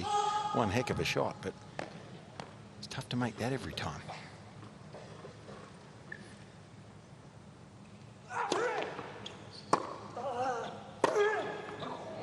And Fitzy, I know you're sitting absolutely right on top of the court. It's a great vantage point. What you don't see on television is just how well Cobolli moves. Yeah, I'm not sure what the perfect build for the modern tennis player is. I would have thought a little bit taller than him, but he's got a very good serve for a guy that's 6 foot tall, 183. Very good, but his speed is phenomenal. Yeah, he serves the double. That's another commentator's curse there. He's hit a lot of second serves to the Frenchman's forehand today. I think he's targeted that. Just missing, but yeah, he's a phenomenal athlete. He's a great mover. A lot of this younger generation, they slide on the hard courts.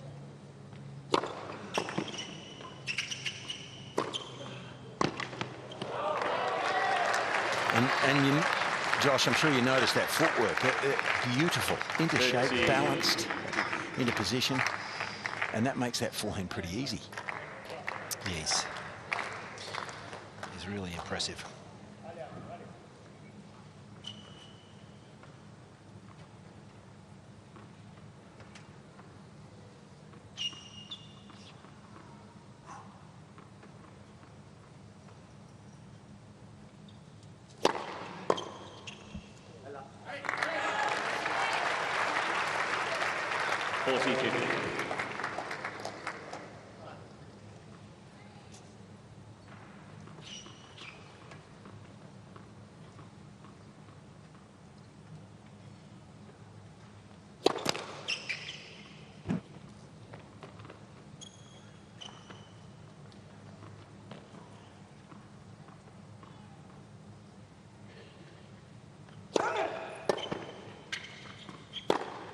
Yang, Team Italy. Unloads. 4-1. Team Italy leads by 4 games to 1.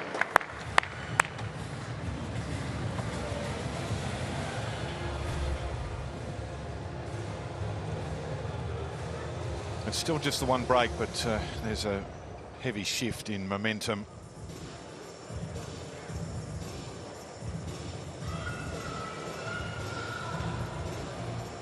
It feels big though at 7-6-4-1. It's only one break, but the lead for Cobolli is significant. Fortunately, the big Frenchman's return stats will suggest that he's probably not going to break. Ou alors qu'il soit vraiment sorti. Donc soit tu le mets plus loin, Ou alors si tu décides de décaler en courant, il faut que tu essaies de décaler un petit peu plus vite. Sinon en fait tu te retrouves dans une position où c'est toi qui vas forcément défendre. Very, very handy player himself. Tu raccroches ta ligne. Tout de suite après ton Snapped his Achilles deuxième not that long ago. Oh, sorry, about, I think it's probably about 12 months ago now, so I'm not sure if he's back playing. Les intentions et la conviction. Allez. One of the worst injuries you Yeah, it's frightening. Australian song Hunter returned from that Achilles injury. Yeah. It's a good 12 months. So just the one break, but the scoreline looks a little heavier than that, doesn't it? A set 4-1. Team Italy need to win all 3 encounters to top the group. They can afford to drop 1 set only in that.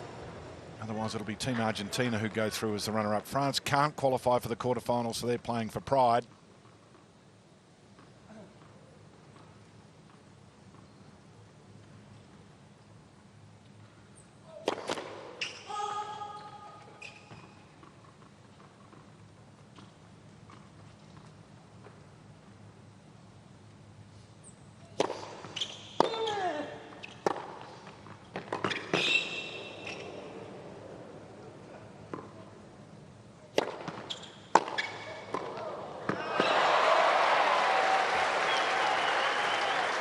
He intimidates you with his speed, Cobolli. He's so hard to hit winners past. Yeah, and probably caused that missed drop volley because he knew he had to play it finally, just over the net to win the point. So you're right, he certainly gets your attention.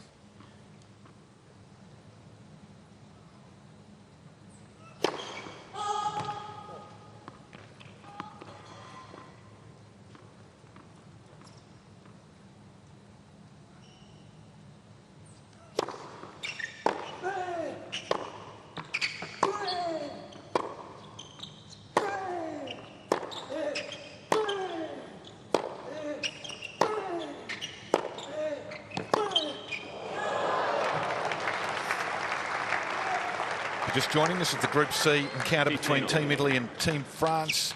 Team Italy have to win all 3 matches today, and they can't afford to drop any more than 1 set, maybe 2, depending on the game ratio. They have to win all 3. Team Switzerland have already secured the top spot in this group, but it's between Team Italy and Team Argentina for the best of the runners-up to go to the quarterfinals. The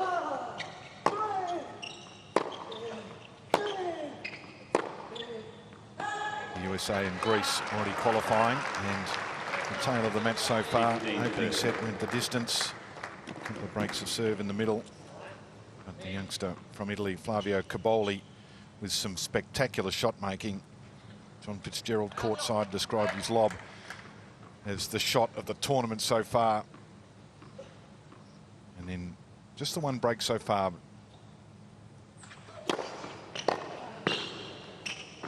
Rinderknech under pressure again on serve. Trying to cover Josh Eagle and John Fitzgerald courtside. Looks like the young Italian, what he's been able to produce here, Josh. He's been awesome.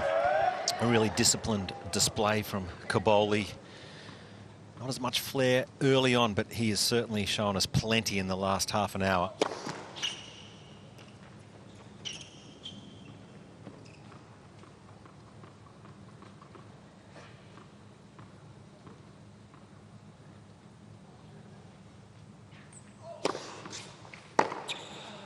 Oh, great footwork to get around.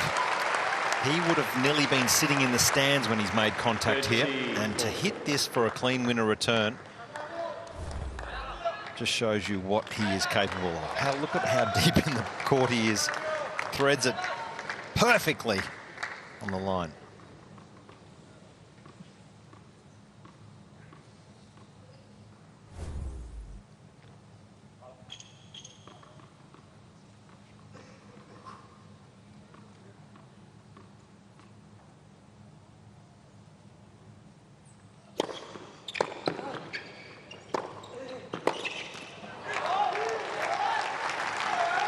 That's a must-win game, really, isn't it, at this stage of the match with the Frenchman.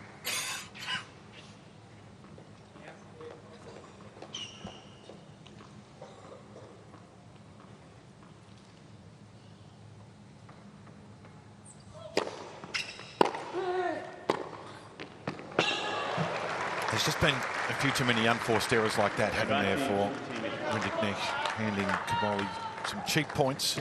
Well, the speed, David, you know, that Josh talked about, it causes that. He nearly won the first set, but once he didn't, he felt like he probably had to go for a bit more, and then it becomes a very fine line. He's on the razor's edge right now.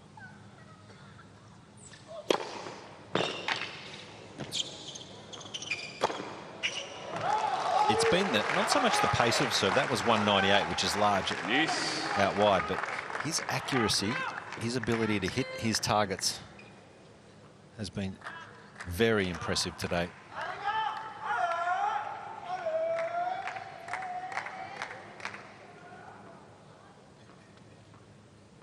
Cobolli so deep in the court now to return.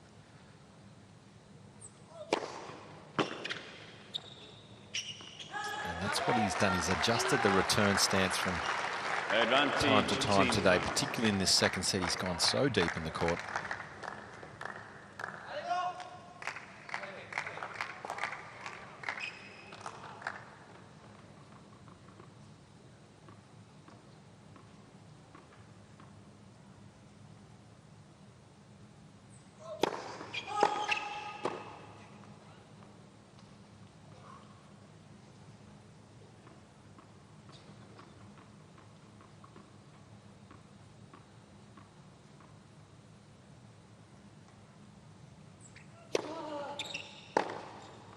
Game, Team France. So it was a crucial hold. It saved the 2 break points.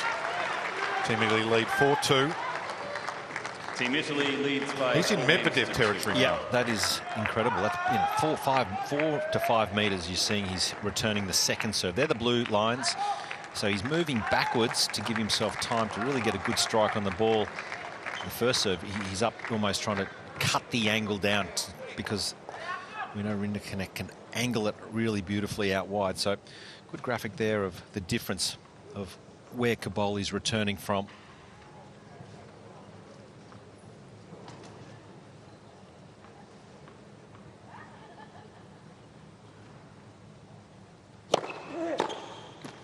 Medvedev on average is 5 metres behind, 5.2 metres behind the baseline to return. So what that means is after you hit the return, you've got to run a lot to get back up to that baseline. So you've got to be in really good shape and physicality. We've seen that from Cobolli. He's oozing with physicality.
This corner must be one of his favourite spots on the court because there's been multiple occasions where he's deep into that zone.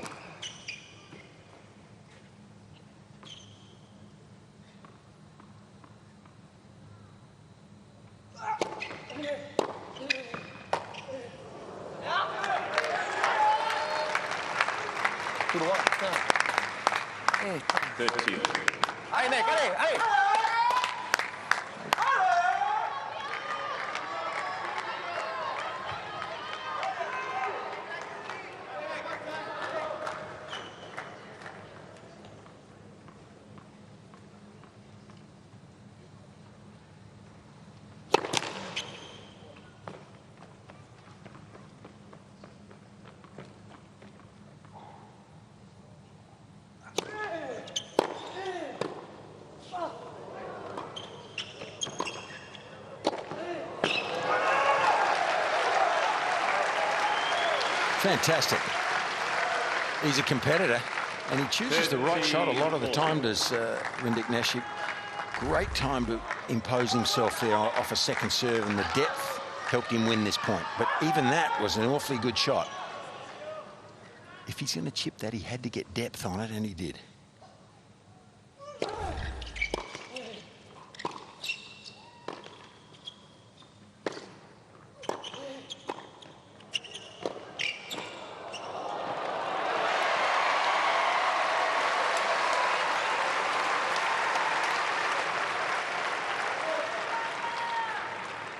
Yes.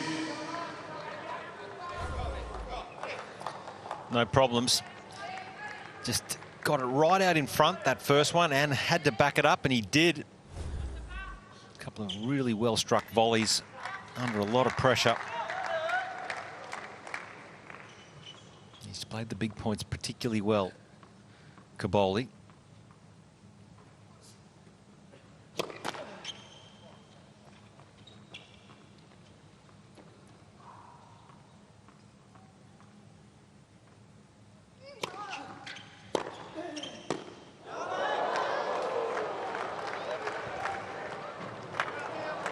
Funny old game, tennis, though. You know, he looks like, or has looked like the winner up until now, Cobolli, but one little break of serve back and momentum's change.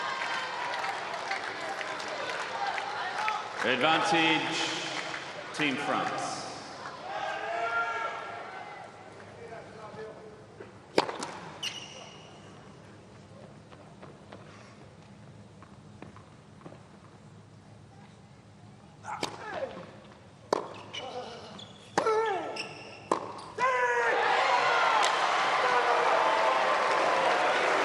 Well, obvious frustration from Rinderknech. He slammed his racket into the court after that unforced error. He saved the 2 break points in his previous service game to keep his chances alive. Yeah, you can see this reaction here. He's just trying to keep the energy up, the intensity. He feels he's close to the finish line.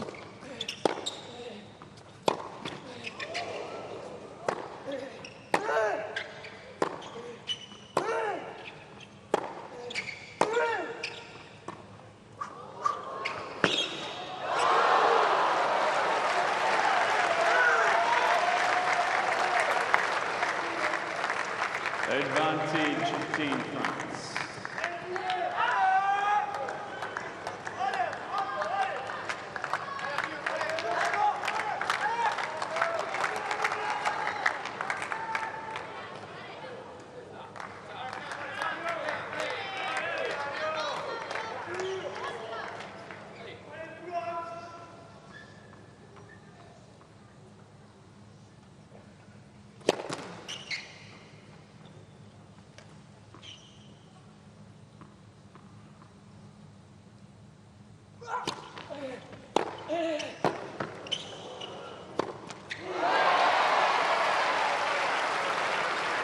Gee, he'd love a couple of first serves. That's what he would like here, Cobolli. Just if he can get 1 or 2 first serves and land a free point. And Josh, that forehand there, that was the opportunity, wasn't it? But the flatness of his forehand, it came back to bite him a little bit there. That was a tough one. Really low for a tall man to get it up and over. Needed spin.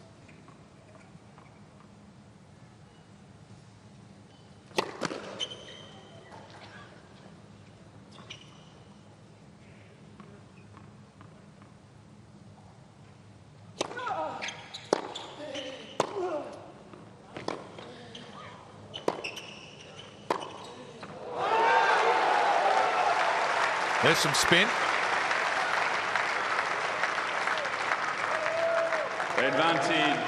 Yeah, the first serve percentage is killing Cobolli in this second set. He's only at 46, so that's not enough first serves in. So he's forced to be on the back foot. Doesn't want to have to hit and come in. He's getting a little agitated. It's pressure. That's what it does to you.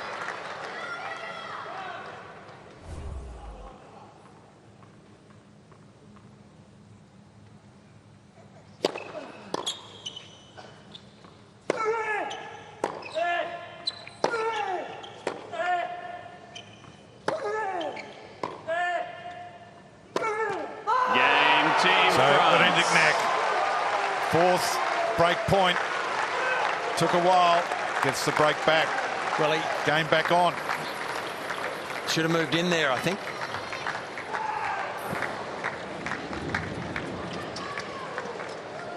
Team Italy leads by 4 games to 3.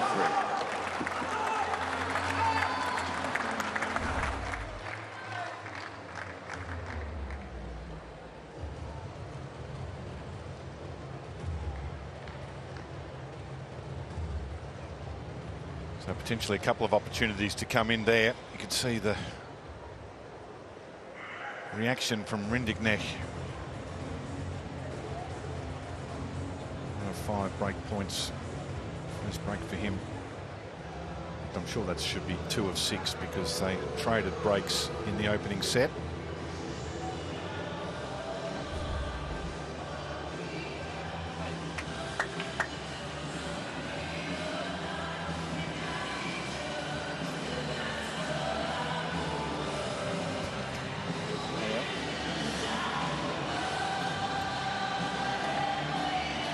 So back on serve in the second set here after Flavio Cobolli had 2 break point opportunities to go to a 5-1 lead and take a stranglehold on the match. After Rinderknech fighting back for Team France. Mentioned before, playing just for pride, there's actually more than that. There's prize money and points on offer as well, so plenty of it. Yeah, so it's one of the features of the United Cup. Ranking points are so crucial for the players throughout the year, particularly at this ranking point inside the top 30 for Rinderknech. Oh, makes such outside the top 20 for Cobolli. Makes such a difference at that ranking because you get, if you can stay top 32 in the world, you get seeded at the Grand Slam, so you're getting protection that first couple of rounds, which is pretty important. And also throughout the course of the year, anytime you go to an event and you're seeded, it's such an advantage.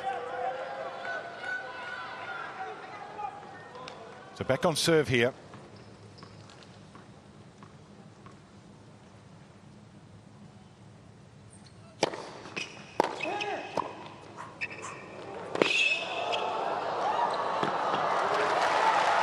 Well, it didn't result in a winner, but it's a good example of Cobolli's tenacity, and you just chase those down. You have to be attentive if you're at the other side of the net because this looked like it was a winner. He's not even in the shot.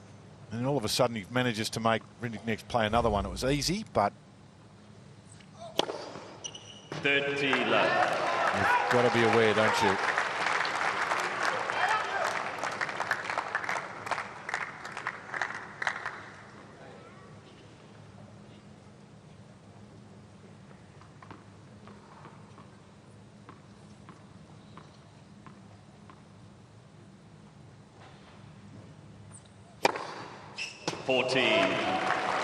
Love.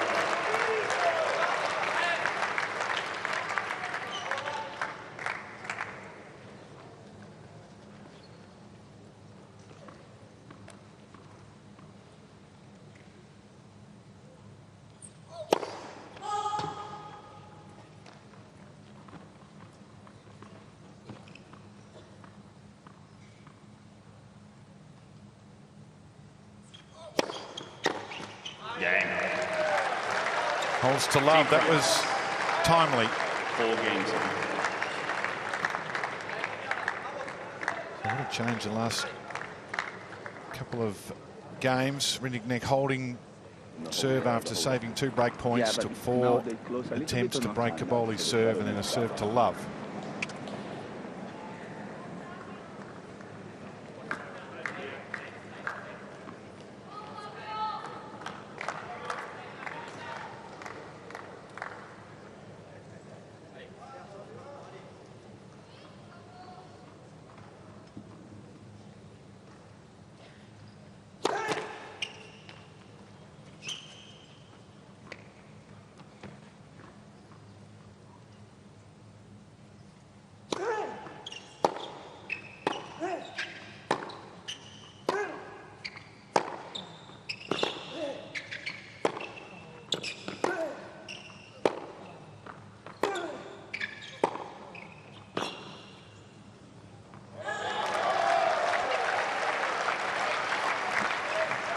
Going through a nice patch here. Yeah, is that momentum change we talked about? It could be. Yeah, he's just feeling a lot more confident in these rallies.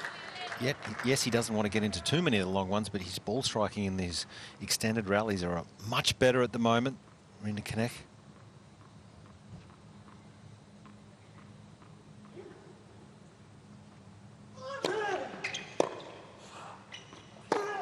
Ooh.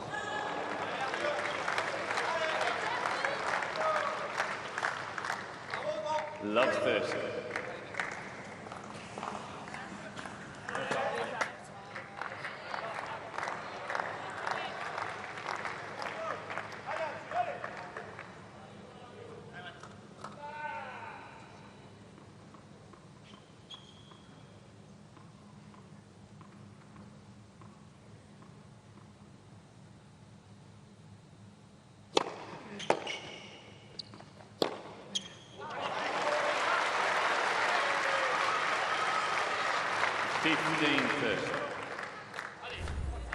Better job. You just got to try and put all this disappointment aside and just remember what's put him in this winning position or why he was in a winning position.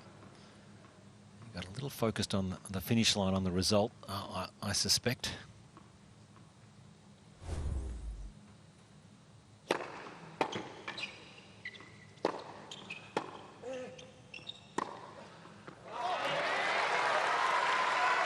But again, Fitzy, it makes a big difference when he lands that first serve because he's got the forehand to really go for the 1-2 combination.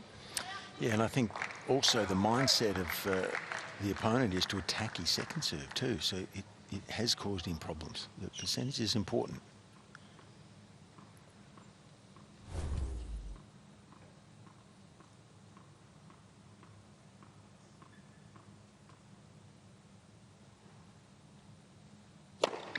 $14-30.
Let this.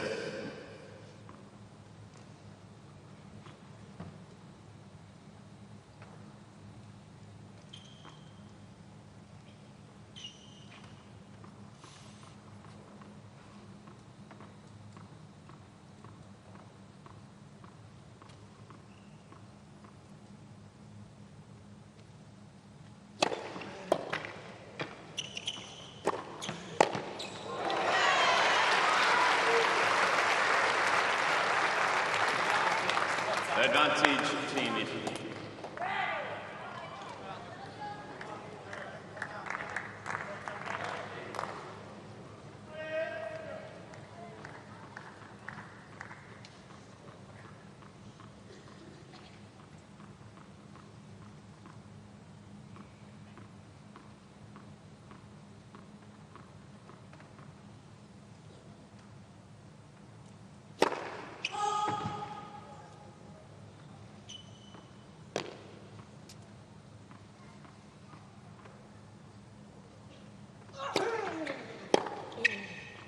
Game team. So from love 30, brings himself back into that game. Hold serve 5-4. 5 games to 4.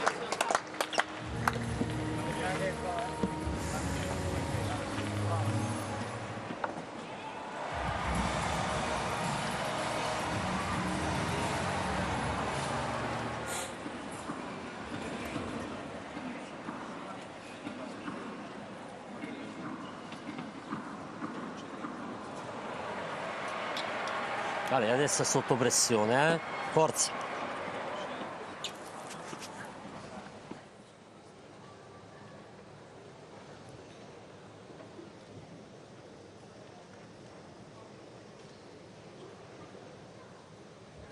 Next encounter, women's singles. Hologic of France up against Jasmine Paolini. Reminder that Team Italy need to win each encounter here to be the best of the runners-up. Can't afford to drop more than a set.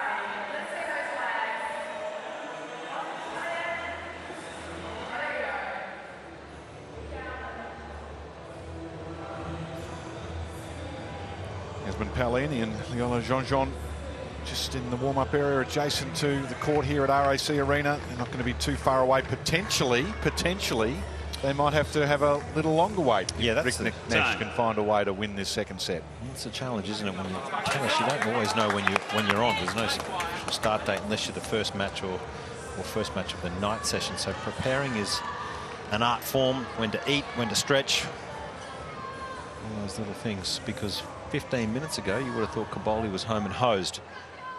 But the Rinderknech has done a great job of really hanging around, giving himself a chance in this second set.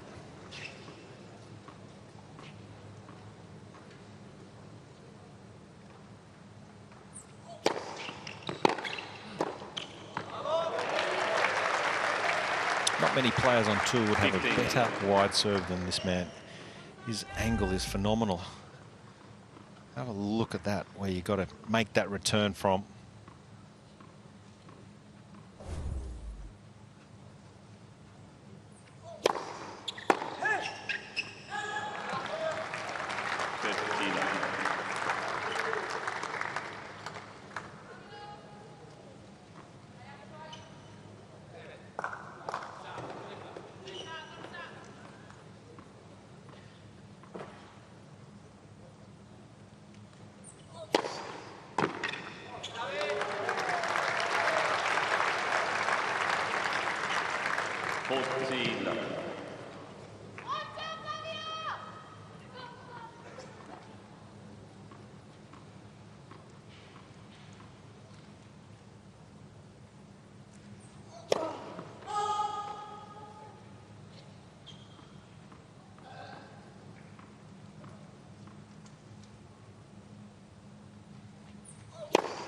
Game Team France.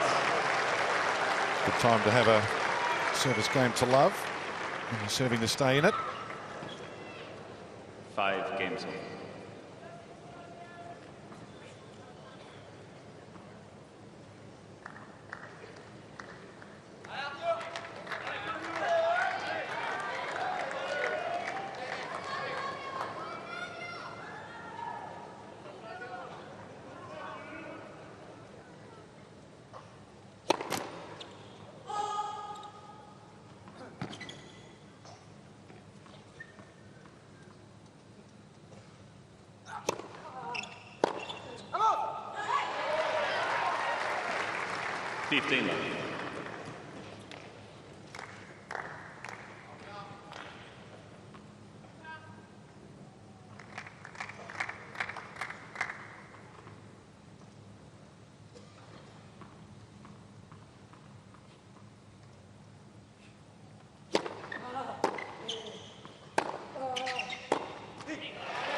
Well done.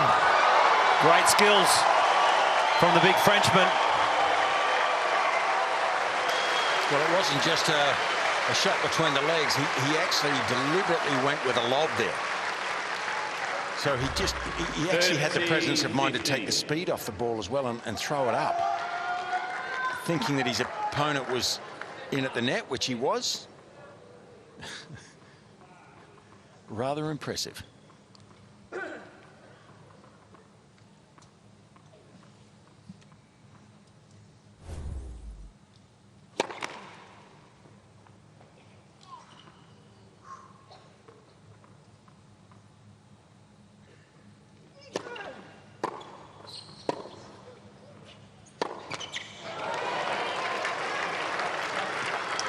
I feel sometimes he's a little upright. Of course, he's a very tall man. 40-50. Sometimes he just doesn't quite get enough knee bend or a wider base to get underneath and create a bit more shape of shot on these forehands that he misses into the net.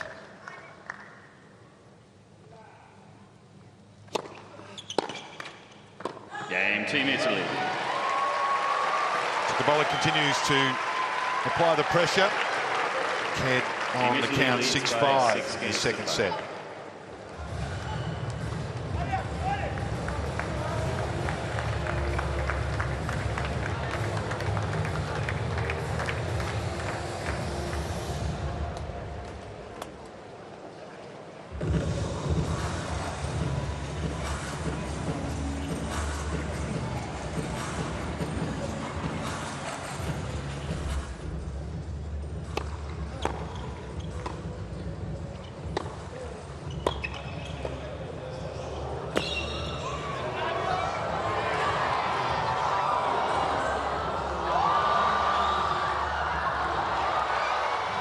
That was an incredible shot, wasn't it?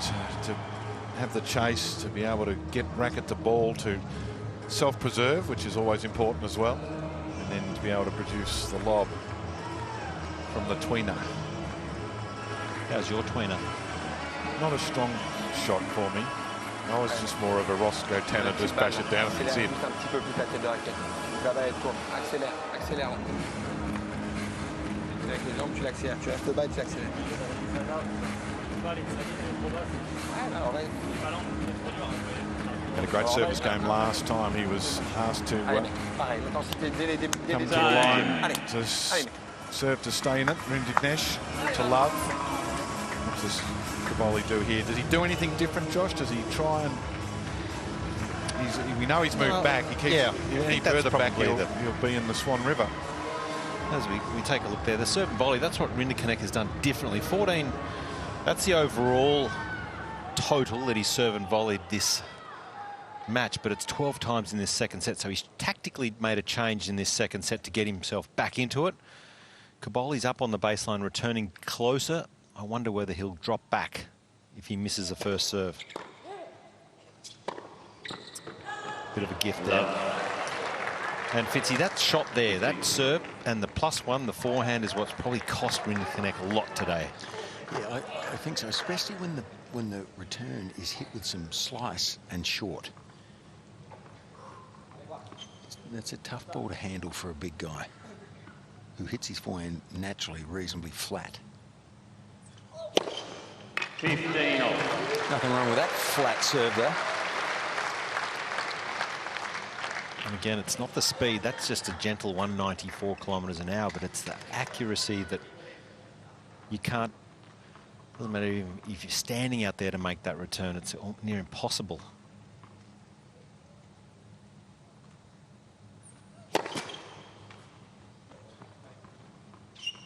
That's where Cobolli goes back to return on a second serve, really deep in the court.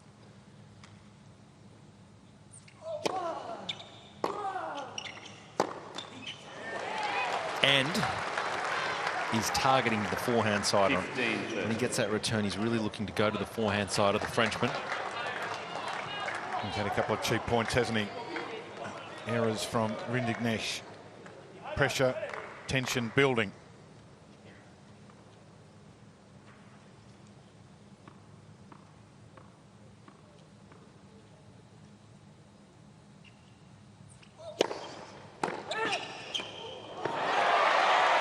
Great return. Brings up the match points.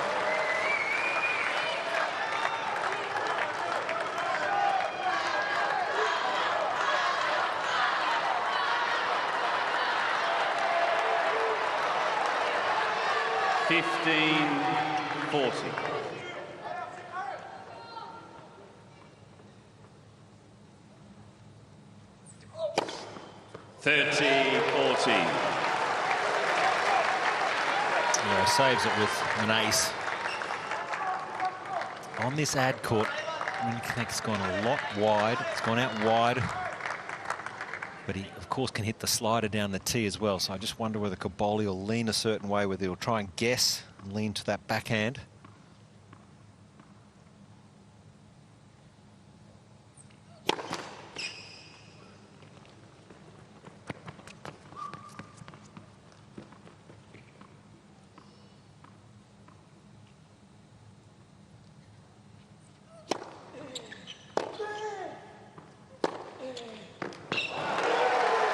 That's the forehand that he wants. A ball that bounces up higher.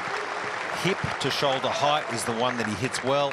Yes. So Cobolli would have just liked to have kept it a little lower.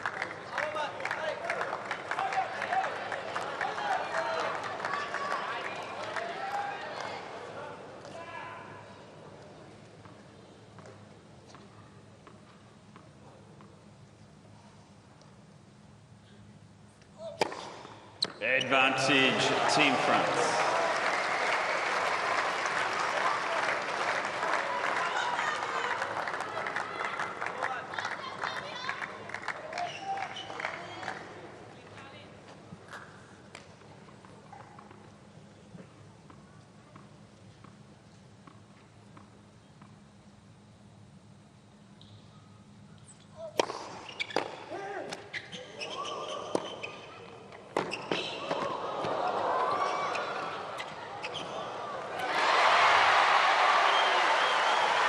Such good skills from Cobolli here. A couple of times on end range. Such a good job of making that extra ball. This one here in particular, power and precision, but he had to run and really execute with very little room to work with. Such a great lob.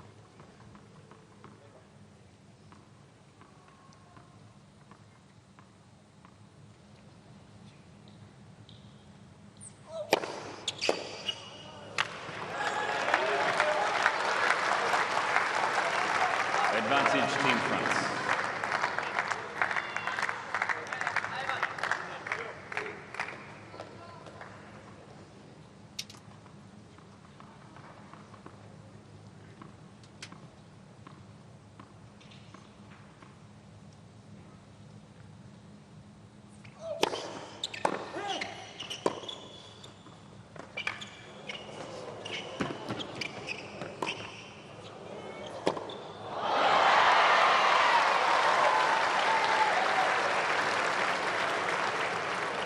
Yes.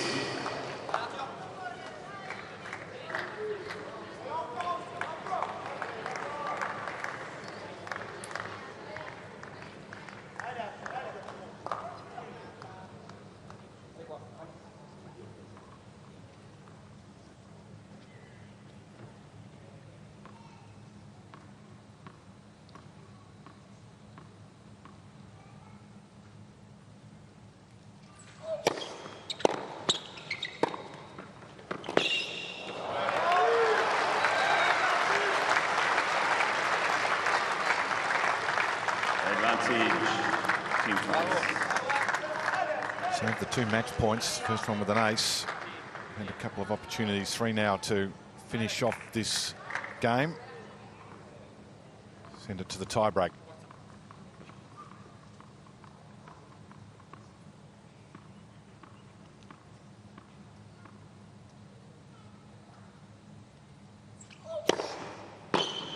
And she does. So we go to the tiebreak. The match still alive, well and truly. Great mental performance from Rinderknech today. 6 games all. He's down a set and 4-1 and a couple of break points to go, a set and 5-1 down here. He's been able to stay strong mentally, keep Team France in this. If he can just try and serve really well for the next 2 or 3 minutes in this tiebreak and just keep this bit of momentum that he has, keep piling on the pressure.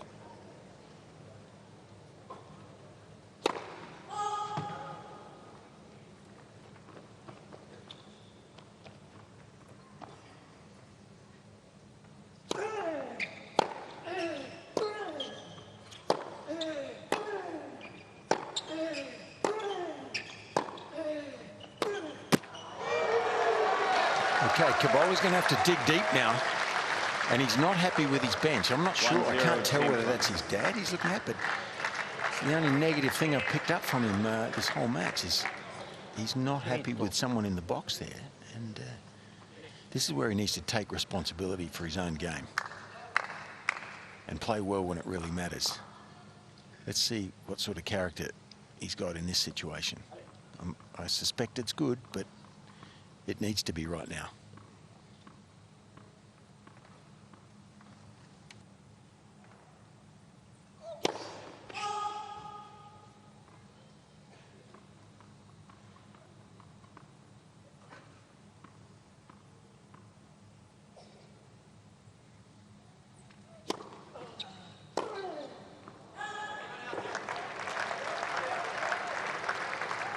He needs to really focus here, Josh, or he's going to lose it in this.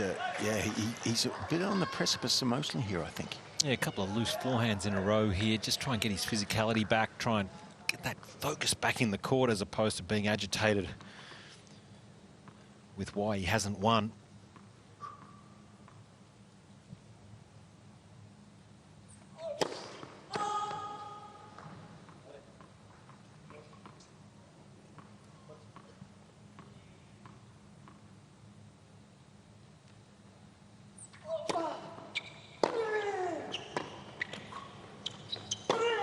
That's much better. Set up by the quality of return. 2-1. Well, staying way back in the court for the second serve enables him to get the forehand. So he starts most rallies off the second ball, particularly on the first court, with a big ripping forehand. So that puts the server on the back foot a little bit. So it's a great tactic. And that's where maybe Rinderknech could serve and volley in that second ball a little more, but it's dangerous to do it. And he's failed at it a couple of times, by the way, as well. So a good move from the Italian.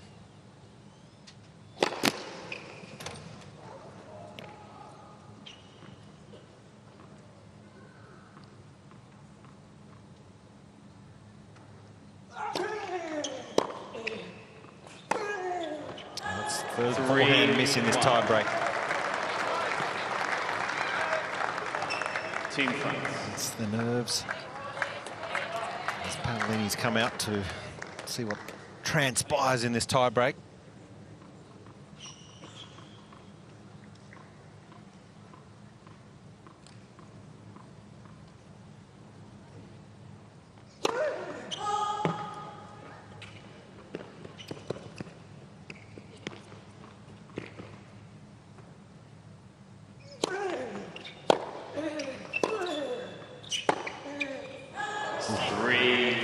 Right idea, only just missing here.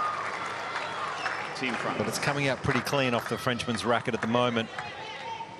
So much at stake. The permutations, what are they, Dave? There's many. Well, they can't afford to lose. They might get away with losing 2 sets. They have to win each of the matches. That much is 100% clear.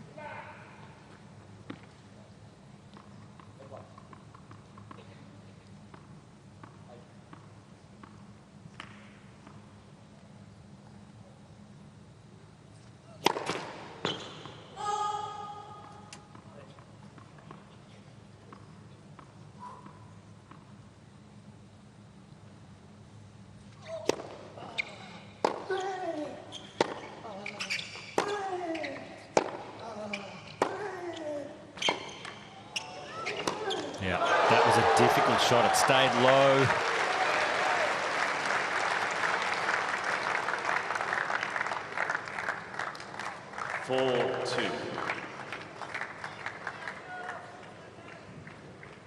Team France. Cobolli, he hasn't even bothered about going to the team bench. He's walked straight through, which is really rare. Fitzy, you don't see that often where they don't even grab a drink. No, I think he's peeved at something. That's what his body language is telling me anyway. And I'll tell you what, Rinderknech deserves credit here. He's fought very hard. This is a great competitive performance. And, you know, there's an argument to say he deserves this set now.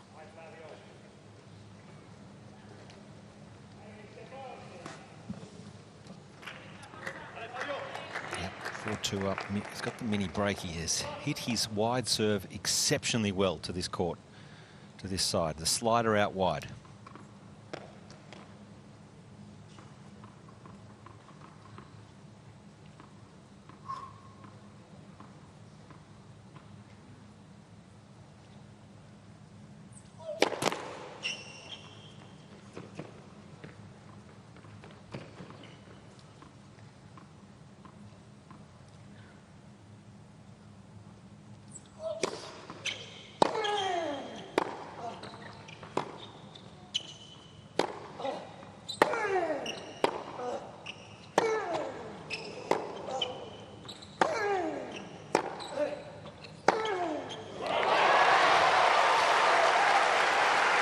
That's big time. Under a lot of pressure here, Cobolli. He's just decided he's going to back the strength of his forehand, get on that front foot, and try and control the rally, and absolutely launching into this last forehand. 156 kilometres an hour.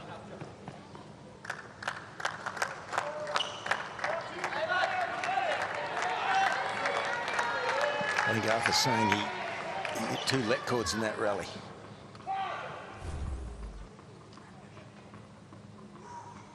So a bit of luck he's inferring.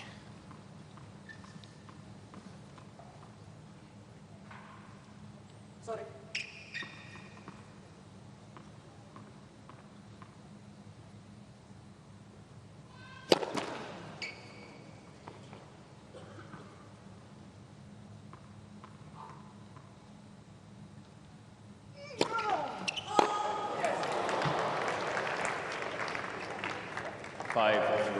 Team France. Gets his way back into this tiebreak. Cobolli's comes up with an error again. Dave, I feel sure that he's looking at one of these 2 gentlemen saying, "You've given me the wrong information." That's what it looks like to me. Don't talk again.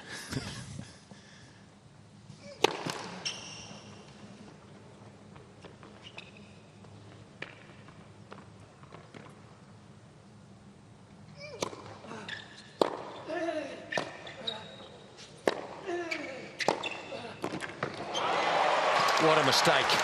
What a mistake there from Arthur. He had time there to go down the line. He went across court and asked for trouble.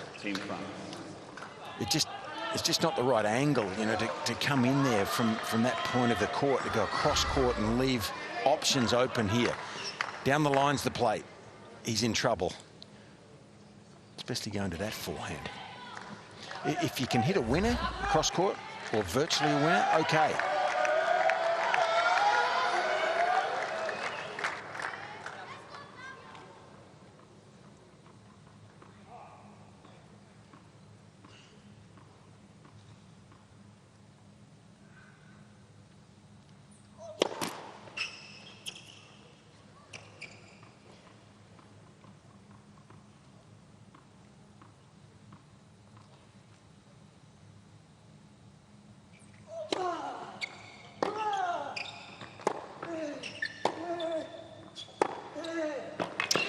Beautiful.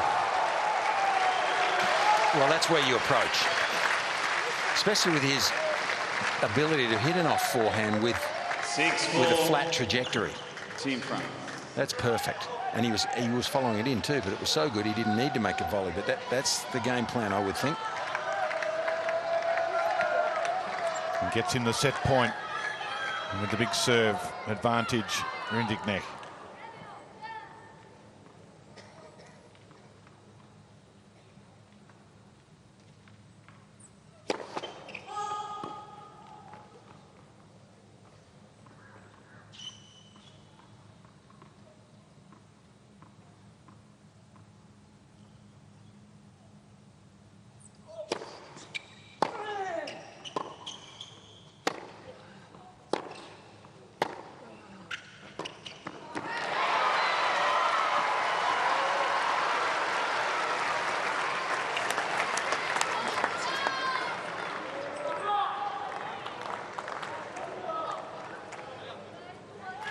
Six, 5, Team France.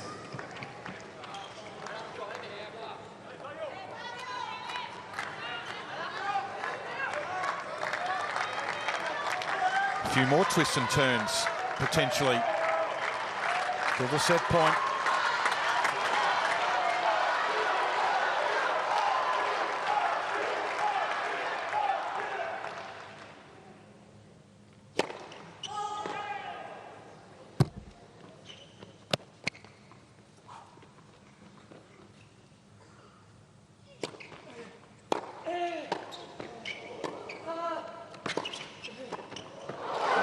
Second set, Team France. So Rinderknech. That is a big performance. He dragged himself back from a big deficit. Was almost 5-1 down. Gets the second set and ties it up.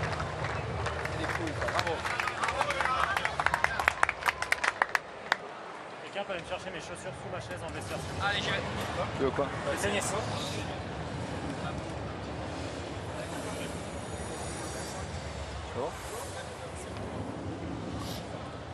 Je vais juste aux toilettes, je reviens. 2h20. Ils se remettent encore. Mais on fait pareil ou pas? Ils gagnent. Ouais. Tu regardes chaque. On verra. On verra. Ouais, on verra. On fait 100 à la fin. Et là, putain, les deux prennent.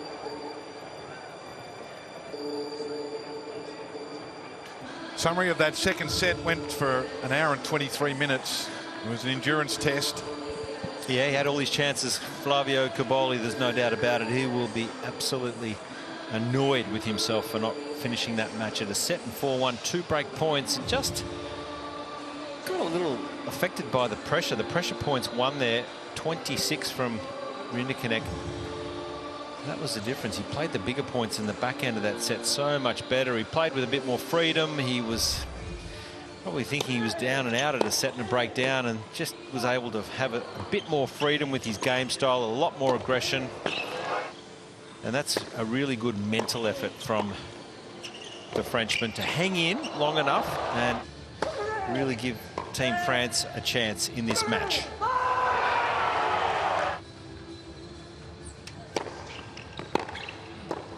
So big momentum shift. Remember, he saved the 2 match points as well, Rinderknech, as well as the 2 break points when he was at 4-1 down. And from the Team Italy perspective, you know, the win is crucial. They lose one of the matches, they're out, and Team Argentina will be the best of the runners-up, but they can't afford to. They certainly can't afford to. They might be able to lose 2, I should say. It's still to be determined, but once they get to 2 sets lost in this, they start to put themselves in real jeopardy. So that's a big set win for Team France and a little puncture in the balloon for Team Italy. He looked like he was the winner, didn't he? For all money. And that was the moment there that... yeah, it was almost a release of pressure. Once he got the racket out of the hand and gave it a good throw, he was like, oh, well, I could be done here. So he just seemed to just really unload a little more and just play with the ability to go for his shots more and more. Cobolli played with tension.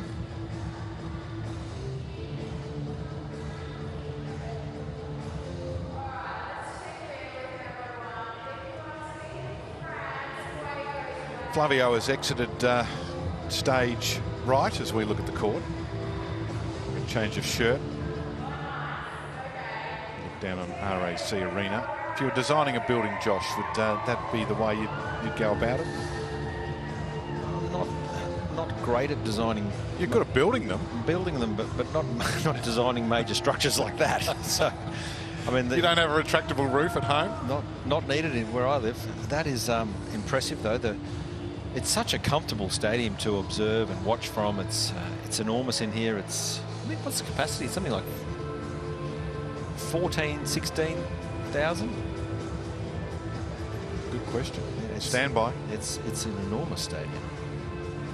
They have a lot of great acts come here, including you two. Well, don't you forget it down there, Fitzy. You're right, 15,000. for concerts, and they can jam the floor. 14 to 15 in the seating bowl for basketball, slightly less for tennis. Most of those seats that they removed there are taken off for Fitzy's suite down at courtside. Yeah.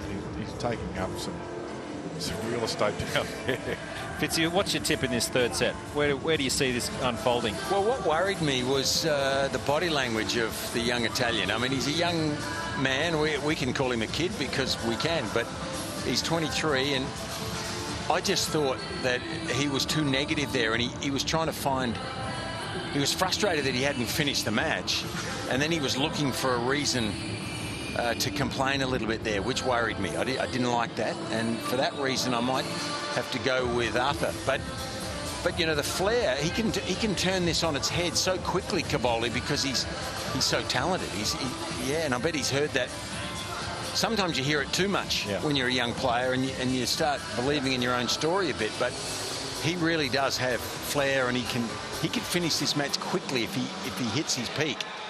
But I just didn't like the way he finished that second set, so that worries me a bit. You think that's just a stress reaction, like maybe a sign of immaturity at times, where maybe? But I never like seeing any player start gesturing to the box. I don't like it. You got to take responsibility for yourself out there.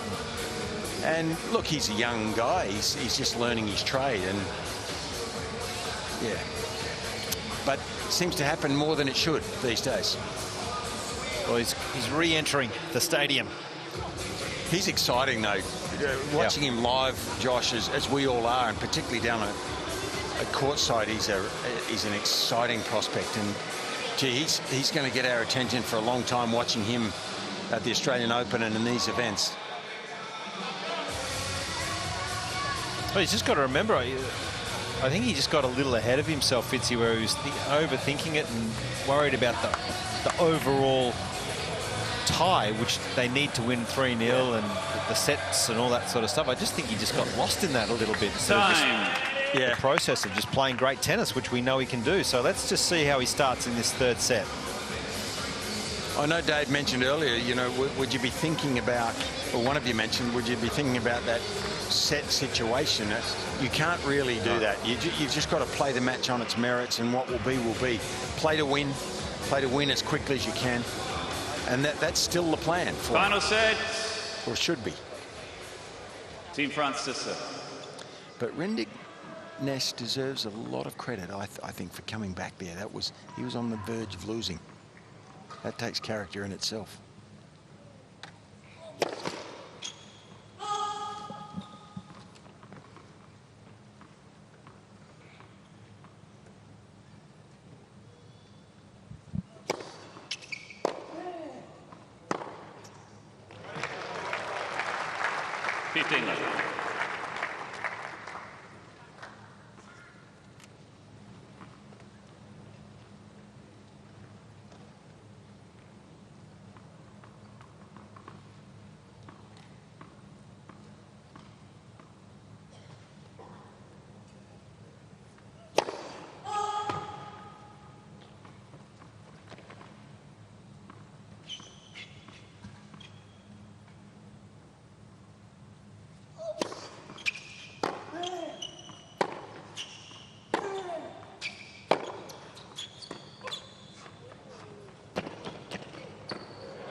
He reaches this at the top of the apex, so it's got to be more fine than that if you're going to hit the drop shot. It's a difficult one to hit on hard court. 14. And certainly the momentum is with the Frenchman.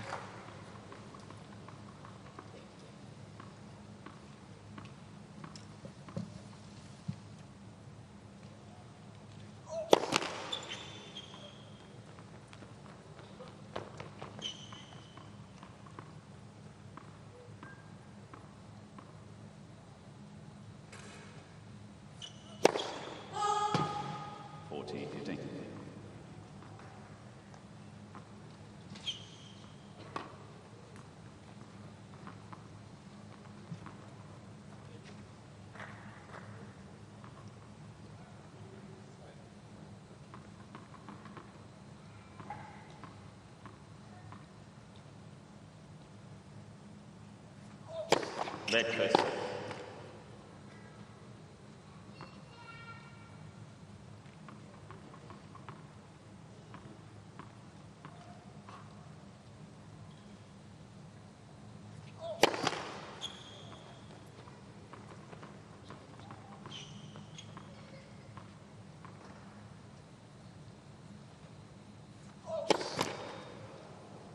Let second set.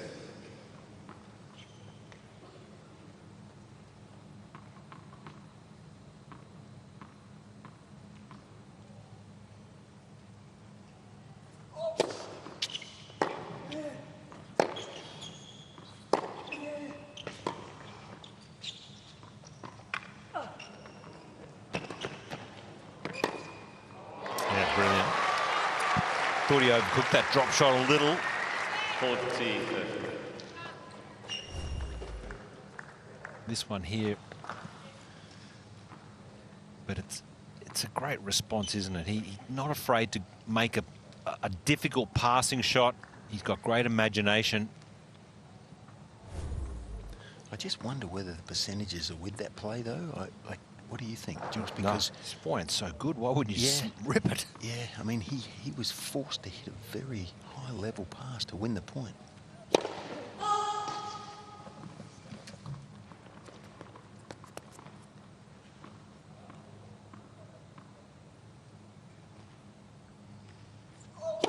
Let second set.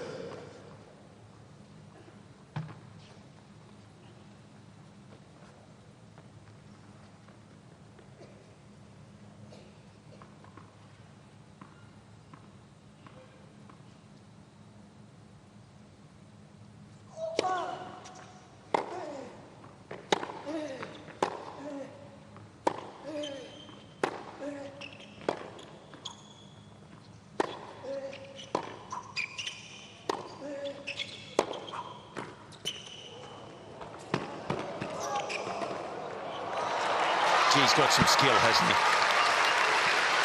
Just a beautiful forehand drop volley across court with feel.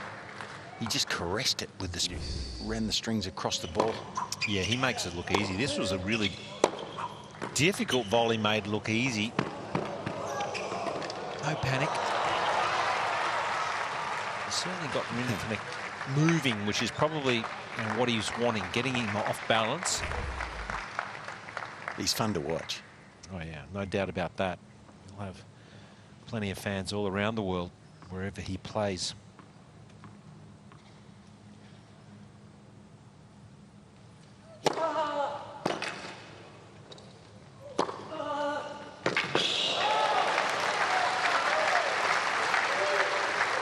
Advantage, Team France.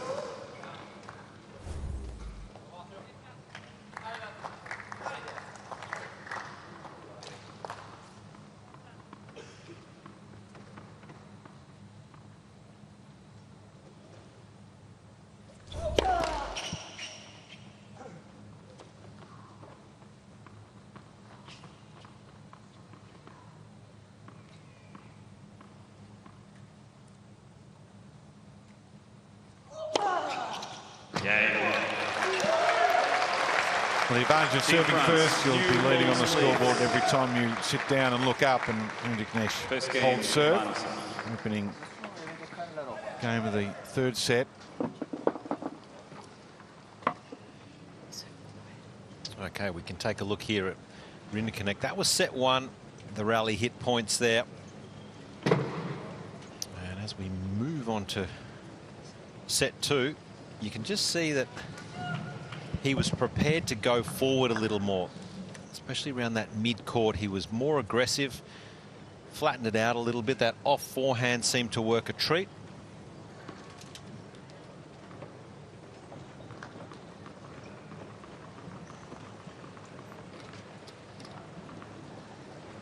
There you go. Ready. Can I tell you that nutrition for the players, very, very important, but the nutrition for the commentators, crucial, and Laura Robson has just elevated herself to legend status by delivering a little packet of snakes for us up here, Fitzy, and Josh and I are celebrating that. 2 hours and 32 minutes in. It's been a long time since the dumplings at breakfast. I've seen you at breakfast, though. You don't stop at one dumpling. No. The prawn and ginger ones here, he doesn't mind.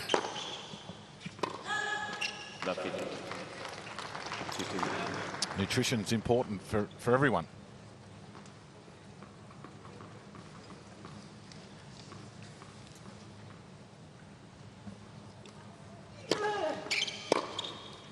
Prawn and ginger. With a bit of sweet chili sauce too. Gee, at 7:45. Dave, I say this with respect, but you'd have the breath of 1,000 camels up there.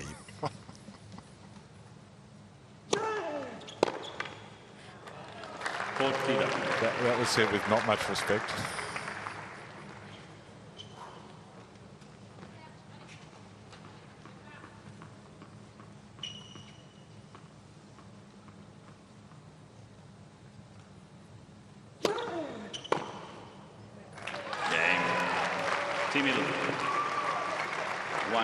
He needed that, I think. Yeah. Yeah, he does. Or he did, Dave. He needed to establish himself again and get some positive body language back and a bit more adrenaline again.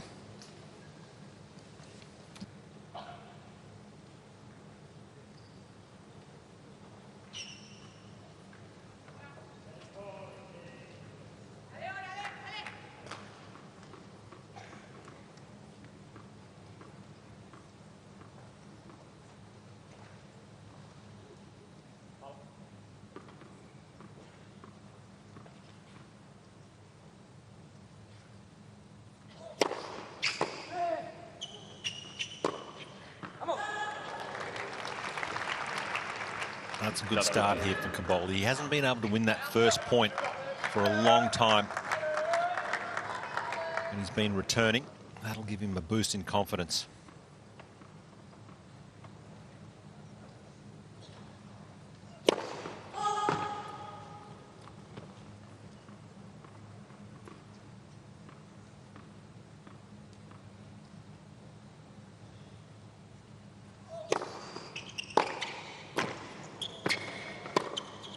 Oh, great first volley, though, from the big Frenchman to dig this out. That was a tough volley.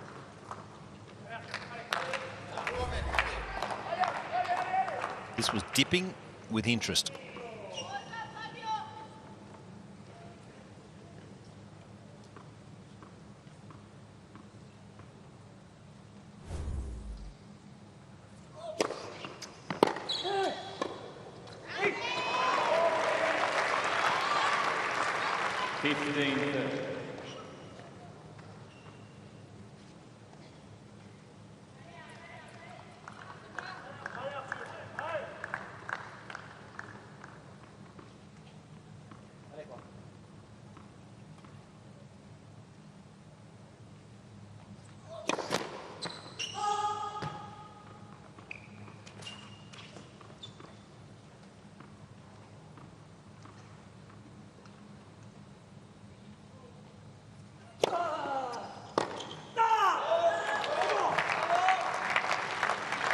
Well, that's just too low in percentage, that one. That's a 1 in 10 shot, really. Maybe I'll give him 1 in 8. But to be that deep, handling that big high bounce on the second ball way out wide, then try to make the most difficult shot on the court from there, that's low percentage. Especially at 15-30.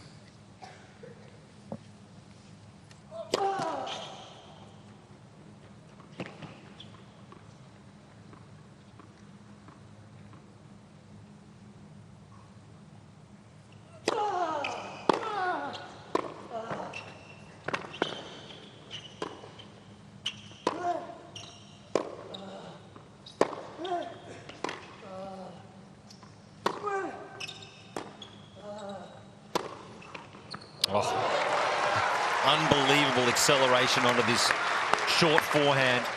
13. Coming off a low slice ball. Gee, did really well here to get up to it, commit to it. He just had to fire the racket through.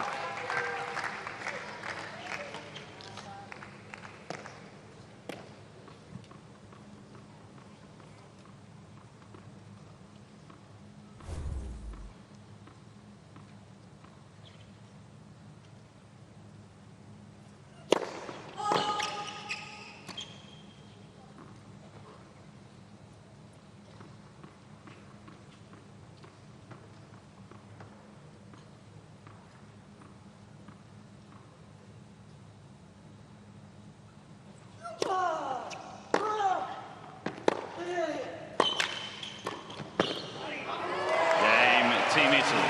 Cobolli strikes the first blow in the deciding set. Team Italy leads by 2-1. Un truc qui marche, un truc facile. Va servir,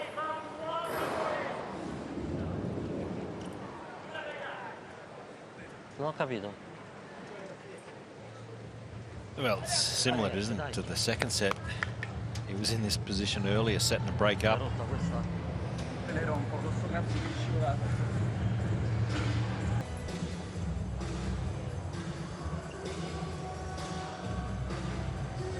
Well, tennis match always has an element of a roller coaster ride, doesn't it? The ebbs and flows of the battle. Started off quite conservatively. We had trading of break points in the opening set.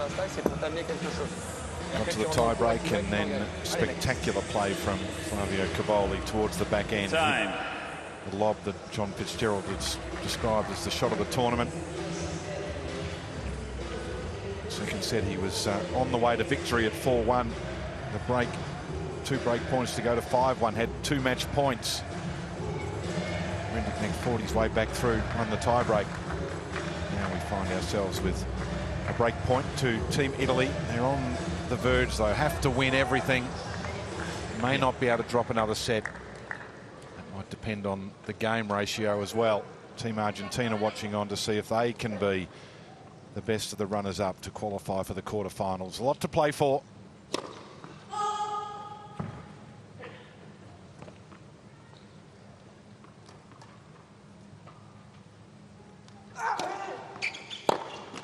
I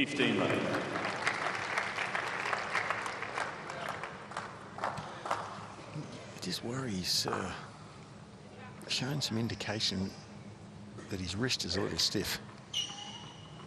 That's an injury you don't want to get as a tennis player. Maybe just a bit stiff. Let's hope.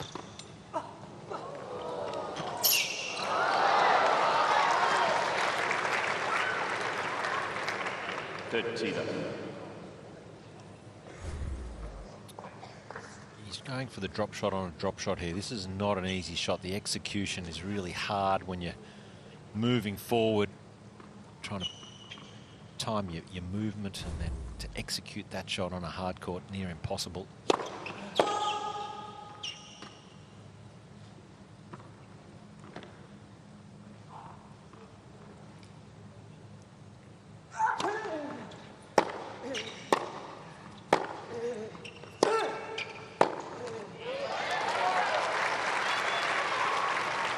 That's a lively arm on the forehand for Cobolli. It really is a really natural shot, a free-flowing forehand where he can generate enormous pace really from out of position.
Team Italy. Team Italy leads by 3-1.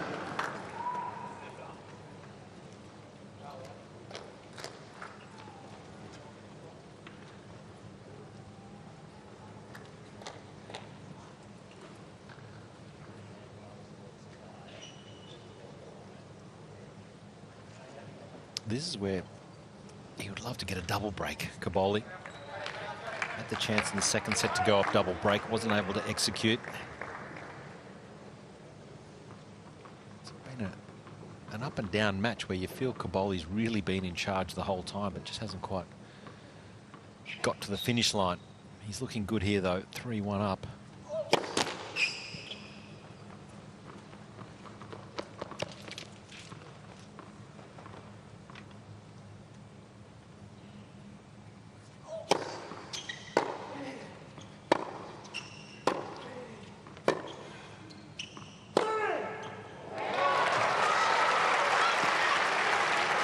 Feels like he's found his mojo again, doesn't it? He's back on track, the young Italian, and Arthur's just maintaining a level. He might have to produce something pretty special here now.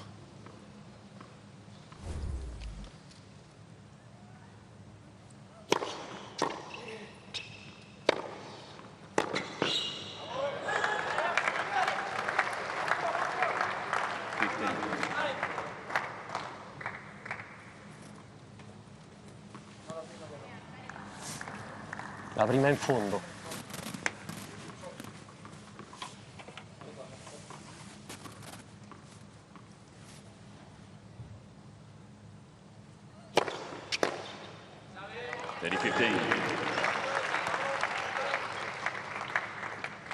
He might be just looking to send a racket off to get restrung, I'd say.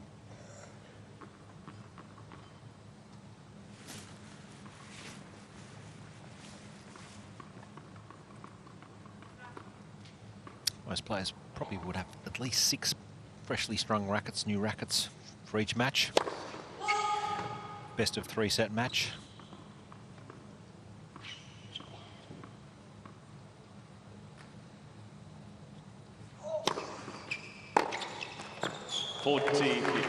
And that's something we haven't seen a lot of. A serve volley on the second serve. Good to see him following it in because he can see that Cobolli's so deep in the court.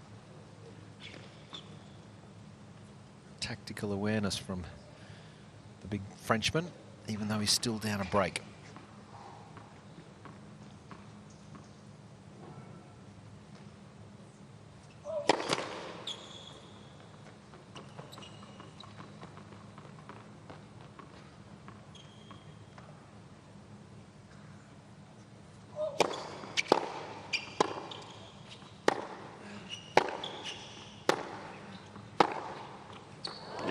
Team France.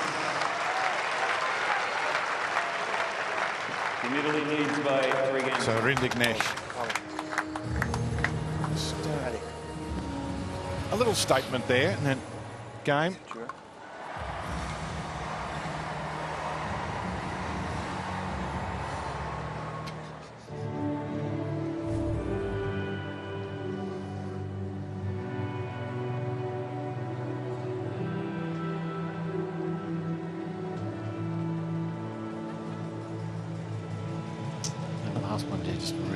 Unloading. I know I've said this a few times that Cobolli looks like he's the one who's in the best position, but he just doesn't go away, Rinderknech, does he?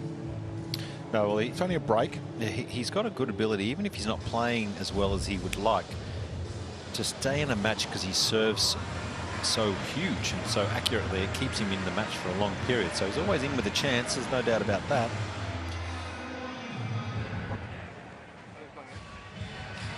Scelte giuste, Ale.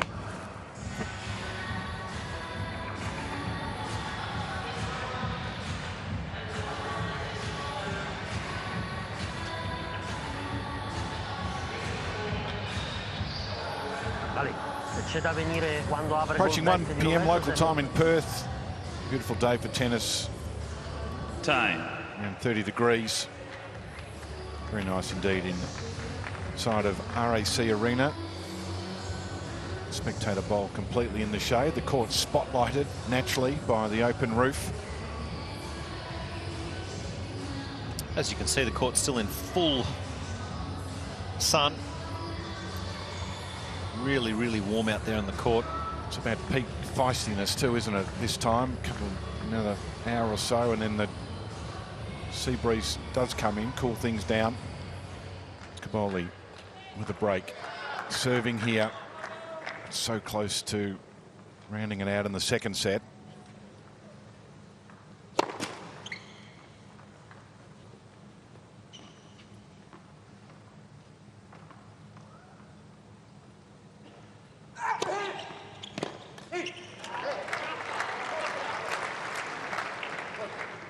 15 left.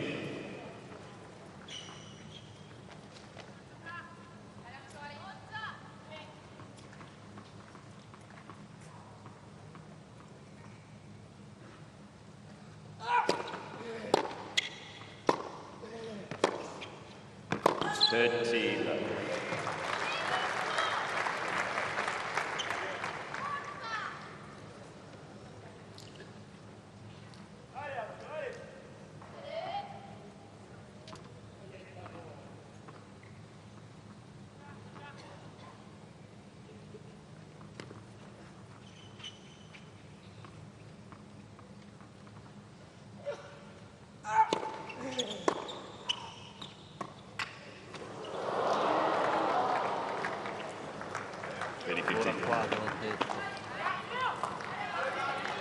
Scelto semplice.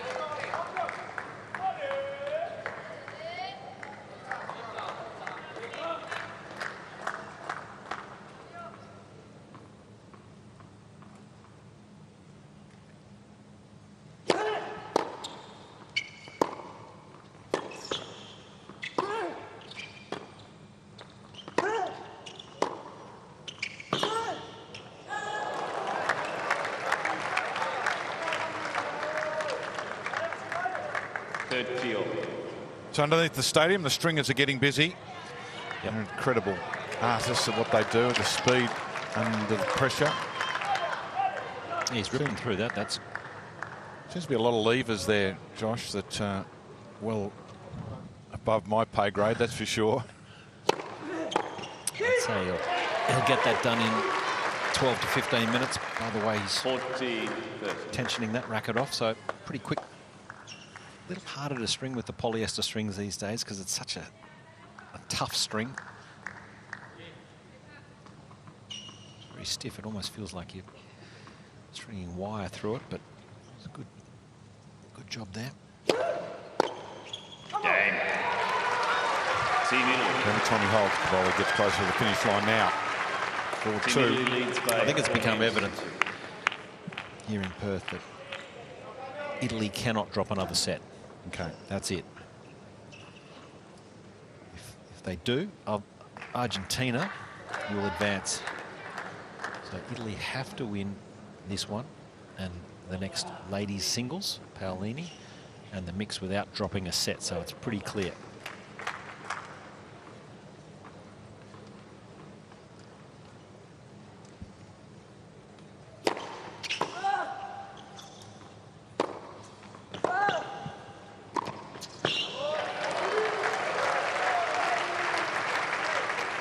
Quarter-final matchups still to be determined because the USA can't play Argentina, who are in the same group as them, so they can't meet. And just as Italy and Switzerland wouldn't be able to meet in a quarter-final as well, you can't meet the same team that you played in the pool matches with.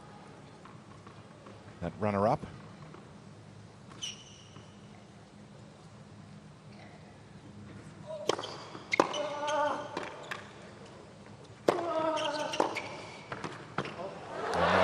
Very nice indeed. 15. Yeah, great imagination. This drive volley makes it look easy and then just softens the hands there.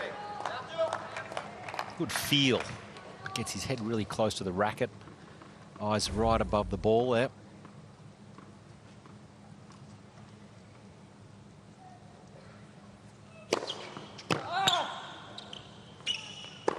Oh. Take a look at the average forehand topspin speed. You can see Cobolli, he's going up. He's getting better or hitting with more spin and speed as this match goes on. Probably trending the wrong way for Rinderknech as this one goes on. Good numbers, though. They're high numbers.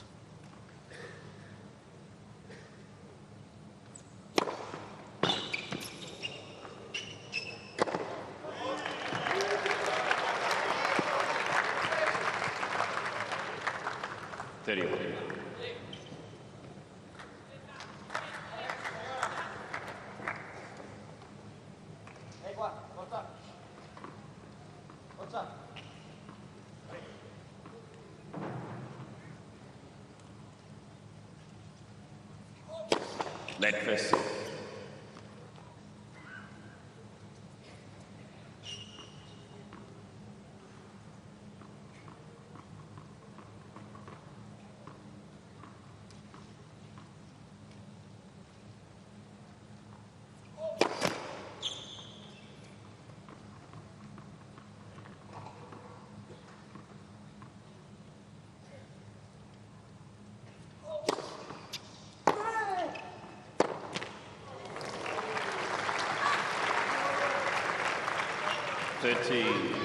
So here's the opportunity for, you would think,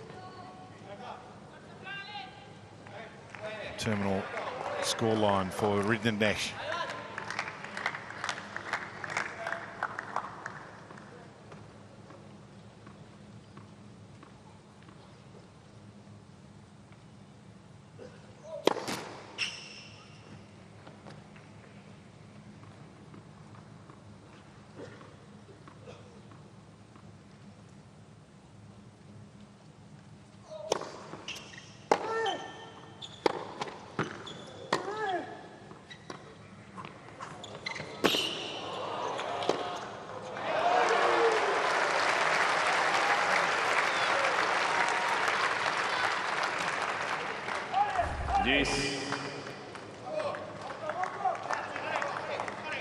Flirting with disaster, isn't it, really? It was brave. And he did produce some spin there, but he had to hit the ball very low to the tape. Not a lot of clearance. Great pass to end it, though.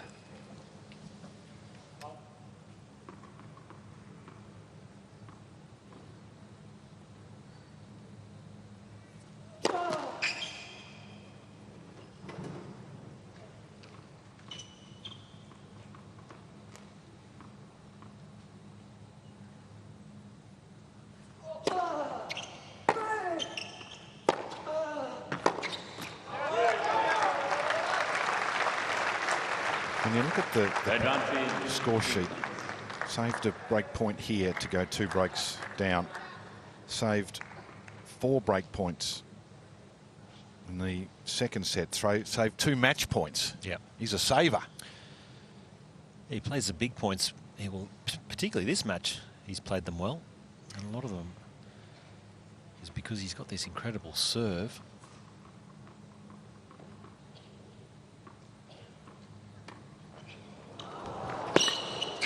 Told you it was incredible. Yeah, Team France.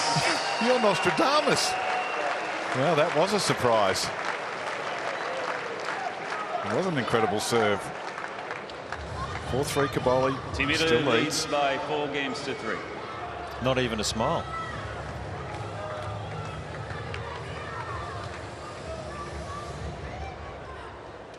How about that, John, for being able to see the future from Josh Eagle? Well, I rest my case. The guy's a genius. I mean, Well, we know that. Why? What? I'm talking about you, Josh, No, not the underarm serve. That was a. What would motivate that choice? I'm asking you, Fitzy. Yeah, no, I don't know why you'd actually need to. I mean, it's a disruptor. That's all that is, and you know, it's just to put some thoughts into the opponent's head, I think, because if you had that serve, the odds of you winning are better if you hit your conventional serve, I would think. I don't know for sure, but I'm confident. So, yeah, just a disrupting advice, I'm trying to say.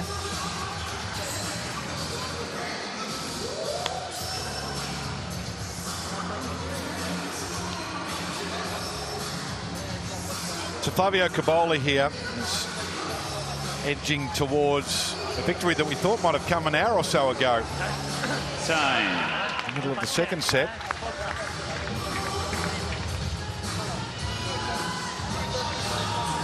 Rinderknech, who does appear to like his time out on the court. 3 hours and 18 minutes against Dan Wawrinka. Approaching the 3-hour mark here.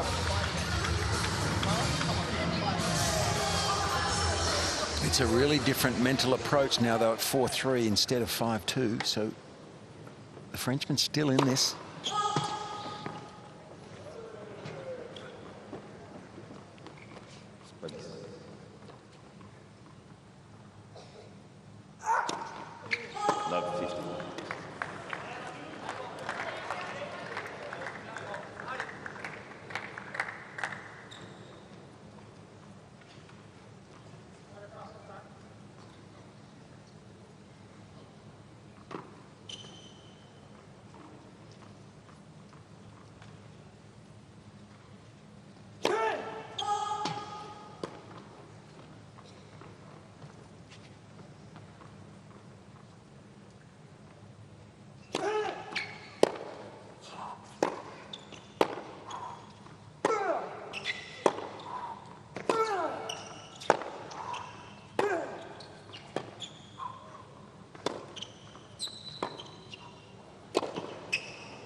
They didn't do enough.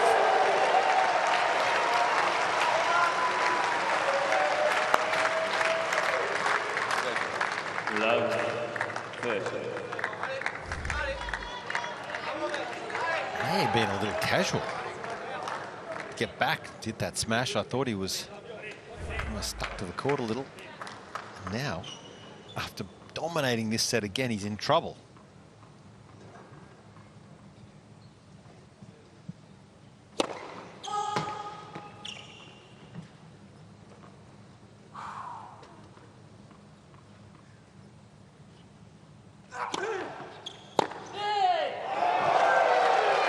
Starting to reel off some winners, 3 break points. Saved one in the last service game. Eerily similar to what we saw in the second set.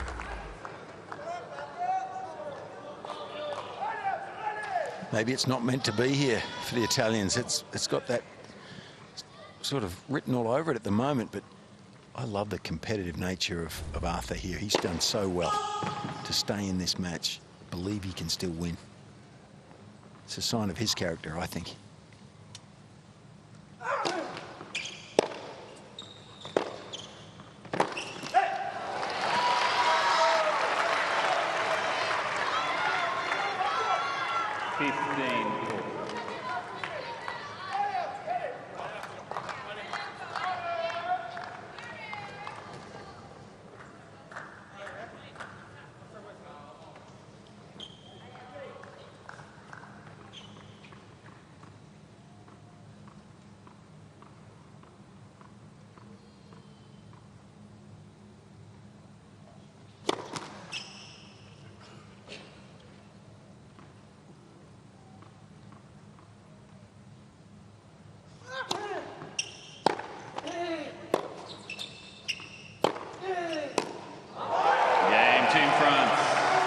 So the break back.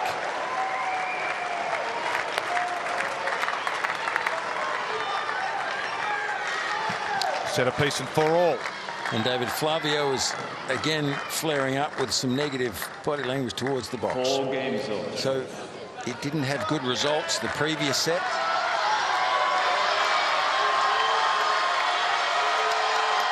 And I guess that's trying to use the crowd to sort of break up his negative feelings, maybe. Well, if he doesn't want to listen to his box, he wants to listen to the crowd, so thinks he might get more from them.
Were extreme.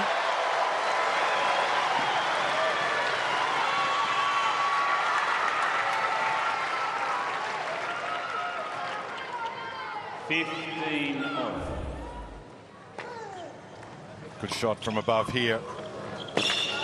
Coverage, the angles.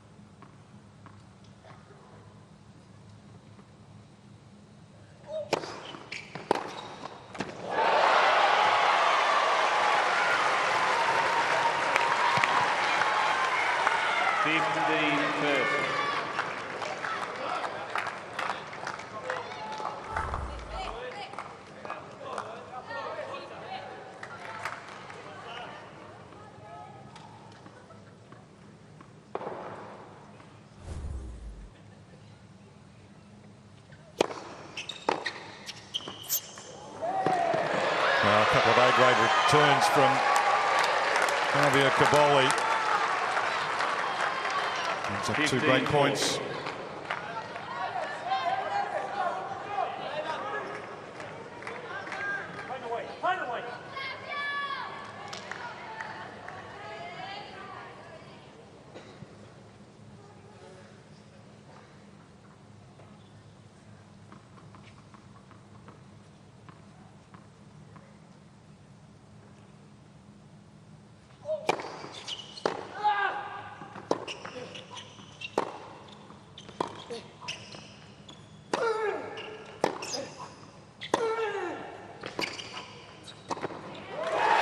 Just when you think Rinderknech might be getting the ascendancy back once again, Cobolli steps up.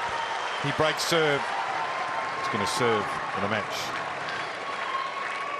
Team Italy leads by 5 games to 4.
Look at the scoreline. When you look at the strength of Cobolli's serve and what he's been able to do so far, you would think that this might be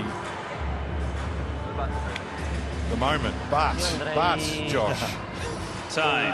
As we've learned over the last 3 hours and 7 minutes, the Rinderknech will not lie down.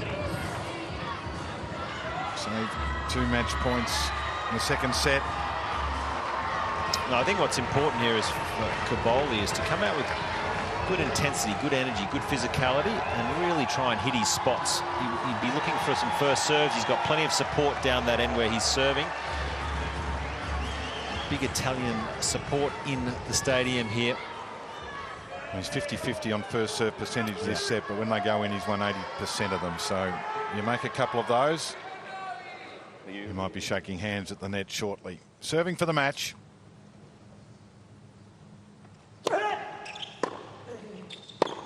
That's way too conservative for a first serve. He's gone a kick serve.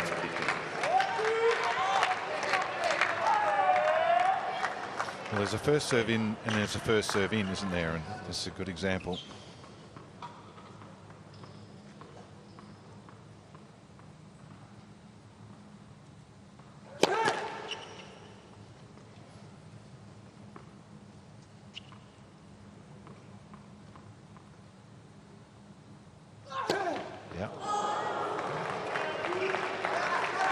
Nerves. Love 30.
15.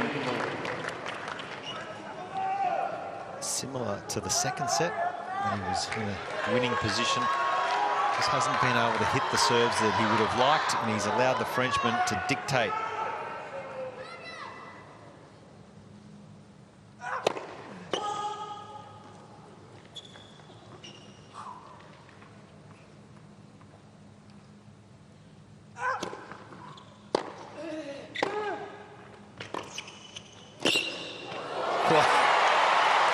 Well, can't really tell you how good that volley was. For those of us that used to venture forward maybe a bit too much, Josh, that we know how good that volley was. And that was, yeah, it was dipping, wasn't it? Very hard to make. No pace, it's below the net. And it was the moment too, you know, he does this. This is another part of his X factor. On the big moments, he comes up with stuff like this.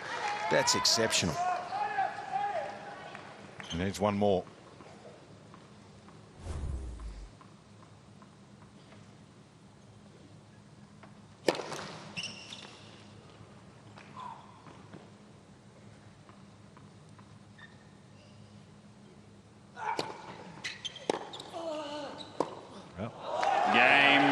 Team France. And once again, Rinderknech finds a way to even things up.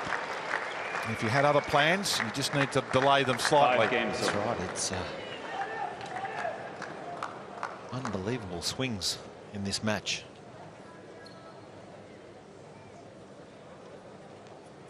My overriding feeling is he's got work to do on the serve, Fitzy. I just feel like he needs to improve that first serve, get some free points. Yeah, he uses the off-speed one. I mean, as a tactic, he uses it a reasonable amount, particularly to the second court. But he threw one into the first court there, which was a bit odd, I thought, on the opening point. Yeah, I mean, I actually like his technique and his motion on the serve, Cobolli, but I just think he's got to learn to be able to serve better than this when it matters, trying to close matches or sets out. As good as he is, I think he can be still significantly better if he can just find a few more free points on serve. Change of racket for Cobolli, receiving the new balls.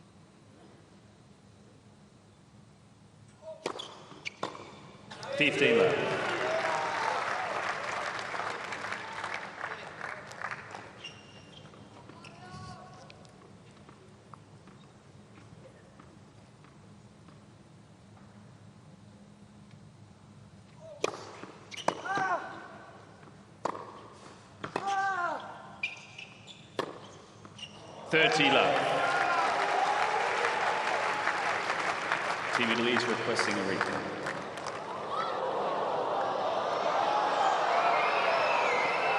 Well in. 1 millimetre. This is the shot that he's hit the best today, the off forehand. That's when he's looked most likely.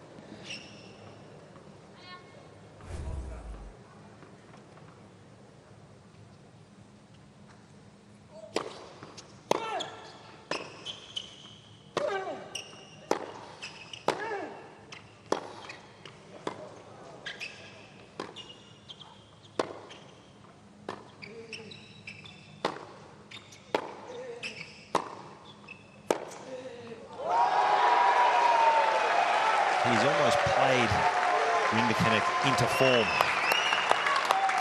40 love.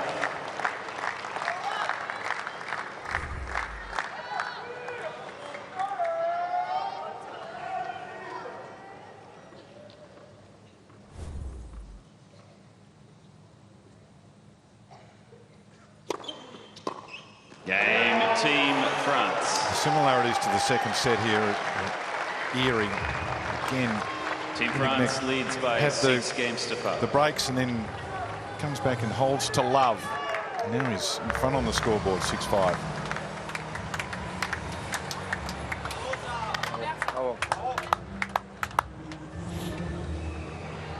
So again, when you think he's toast, he's done so he's well. Fresh bread. Yeah, he really has done so well, just mentally to believe that he should still be in the match.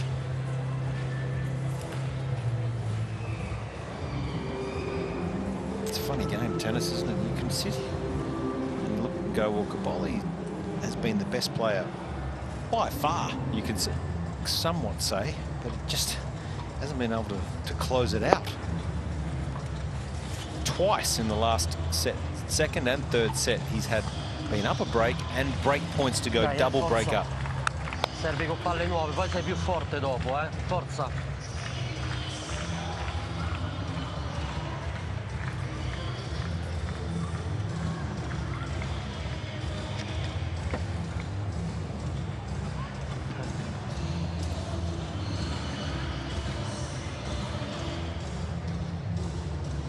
So the swings and roundabouts continue here. We've had multiple break point opportunities, breaks, as well as holding to love Rinderknech there. And now Cobolli going to serve to keep his team's hopes alive here. It just sounds weird when you're saying he's serving to stay in the match. That's how dominant Cobolli has been throughout this match, but just hasn't been able to finish it. And a break point for a double break again in this set.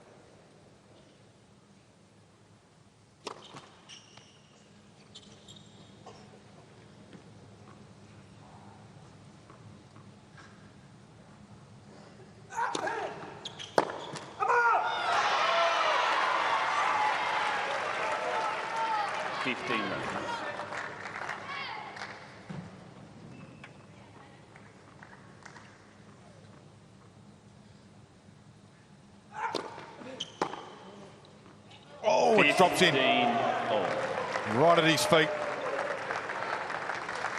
Look, through the air, I thought that was out for all money, but it had to catch the back edge. There it is. Can't argue with the technology. But it did look like it was going to go long through the air. I can understand him thinking he had the point.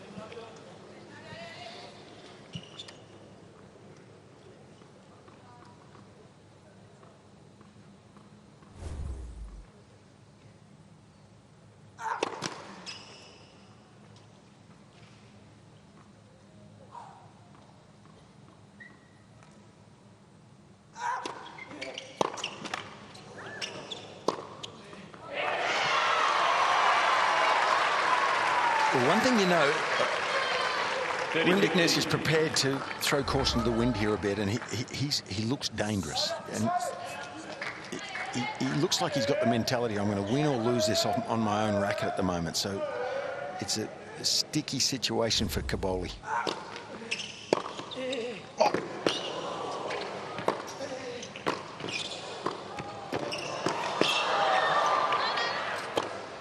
What a big point. Yep. Yeah, he's just throwing caution to the wind here, just going for his best shots, and he has been played into form a bit, Josh, and he looks like he's about to play his best tennis here. It was breathtaking, the initial one from Rinderknech. This one looked like it was a winner, and Cobolli scrambled, and then it was on.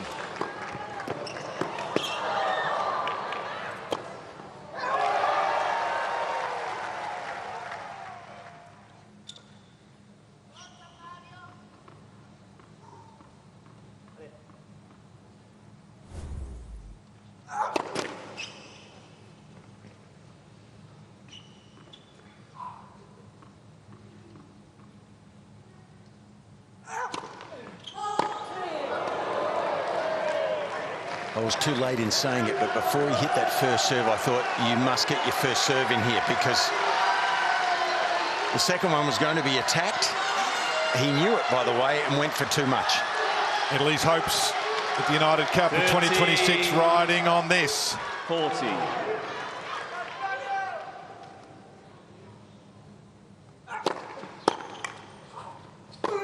Game so much.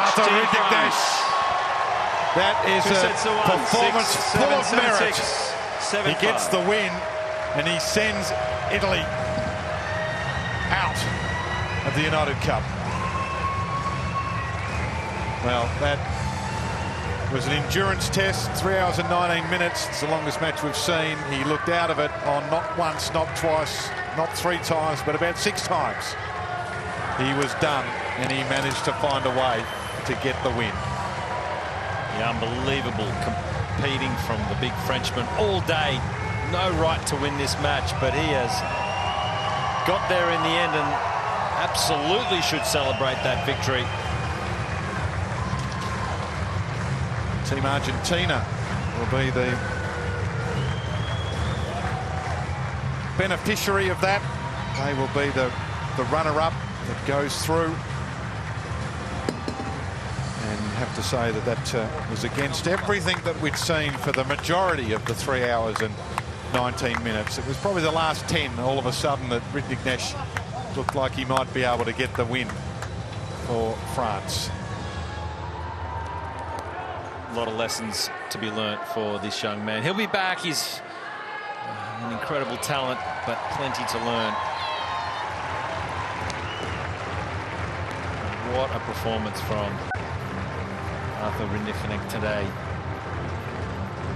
Down and out all the way in that second and third.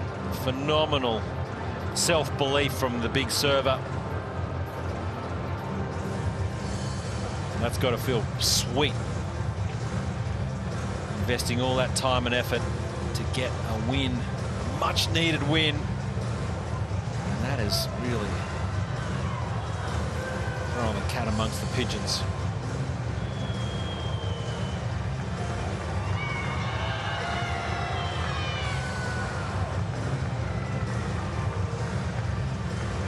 John Fitzgerald has made his way down to the Team France bench, and he is with Arthur Rinderknech.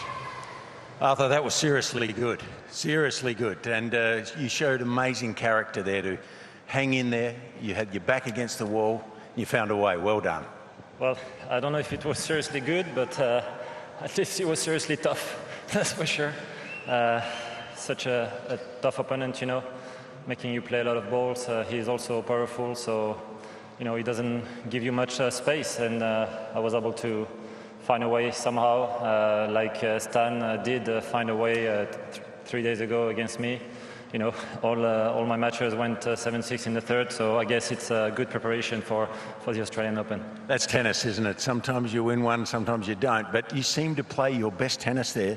By the end, you sort of played yourself into form. I thought the last few games was your best tennis. Yeah, probably. I you know, maybe relaxed a little bit more. I was my back against the wall, and I couldn't, you know, do anything else than just trying my last shot and going for it. And yeah, it went pretty well. So I'm sure we'll be able to talk about this with Lucas, my coach, and take some positive out of it. But yeah, first of all, thank you to the French supporter today. Thank you, guys. Merci, merci, merci la France. After the first set, you looked like you changed your approach a little bit. You started coming in more. You were serving and volleying more. You felt like you had to be more aggressive against him? Well, first set I went to the net quite a lot. I don't think I just went in the right timing or right position. So it was difficult to finish the point. And yeah, I was missing some serve and volley definitely. And I tried to do more because he was standing quite far back. So that was one of the key to, you know, to stay there in the match. Okay, last one, mate. You went through the college system. You're developing as a later player, which sometimes is a good thing, I think. To play when you mature as a person, you can play your best tennis, you know, in your late 20s, I think, and that's what you're doing. So you still have a long career, I think. And by the way, Steve Denton was sending us texts in the middle of that match, your old college coach. So he was looking with bated breath. He wanted you to win. Yeah, I know who is Steve Denton, the head coach of Texas A&M. My university, my school, when I went to college, and yeah, it was a great time for me. And now I'm on tour, and thanks to Steve and all the coaching staff there, I'm enjoying my time on the circuit now because they helped me to get ready. Yeah, well done, mate. Okay, well, enjoy the win. You deserve it. France it should be proud of you. Well done, Arthur. Thank you.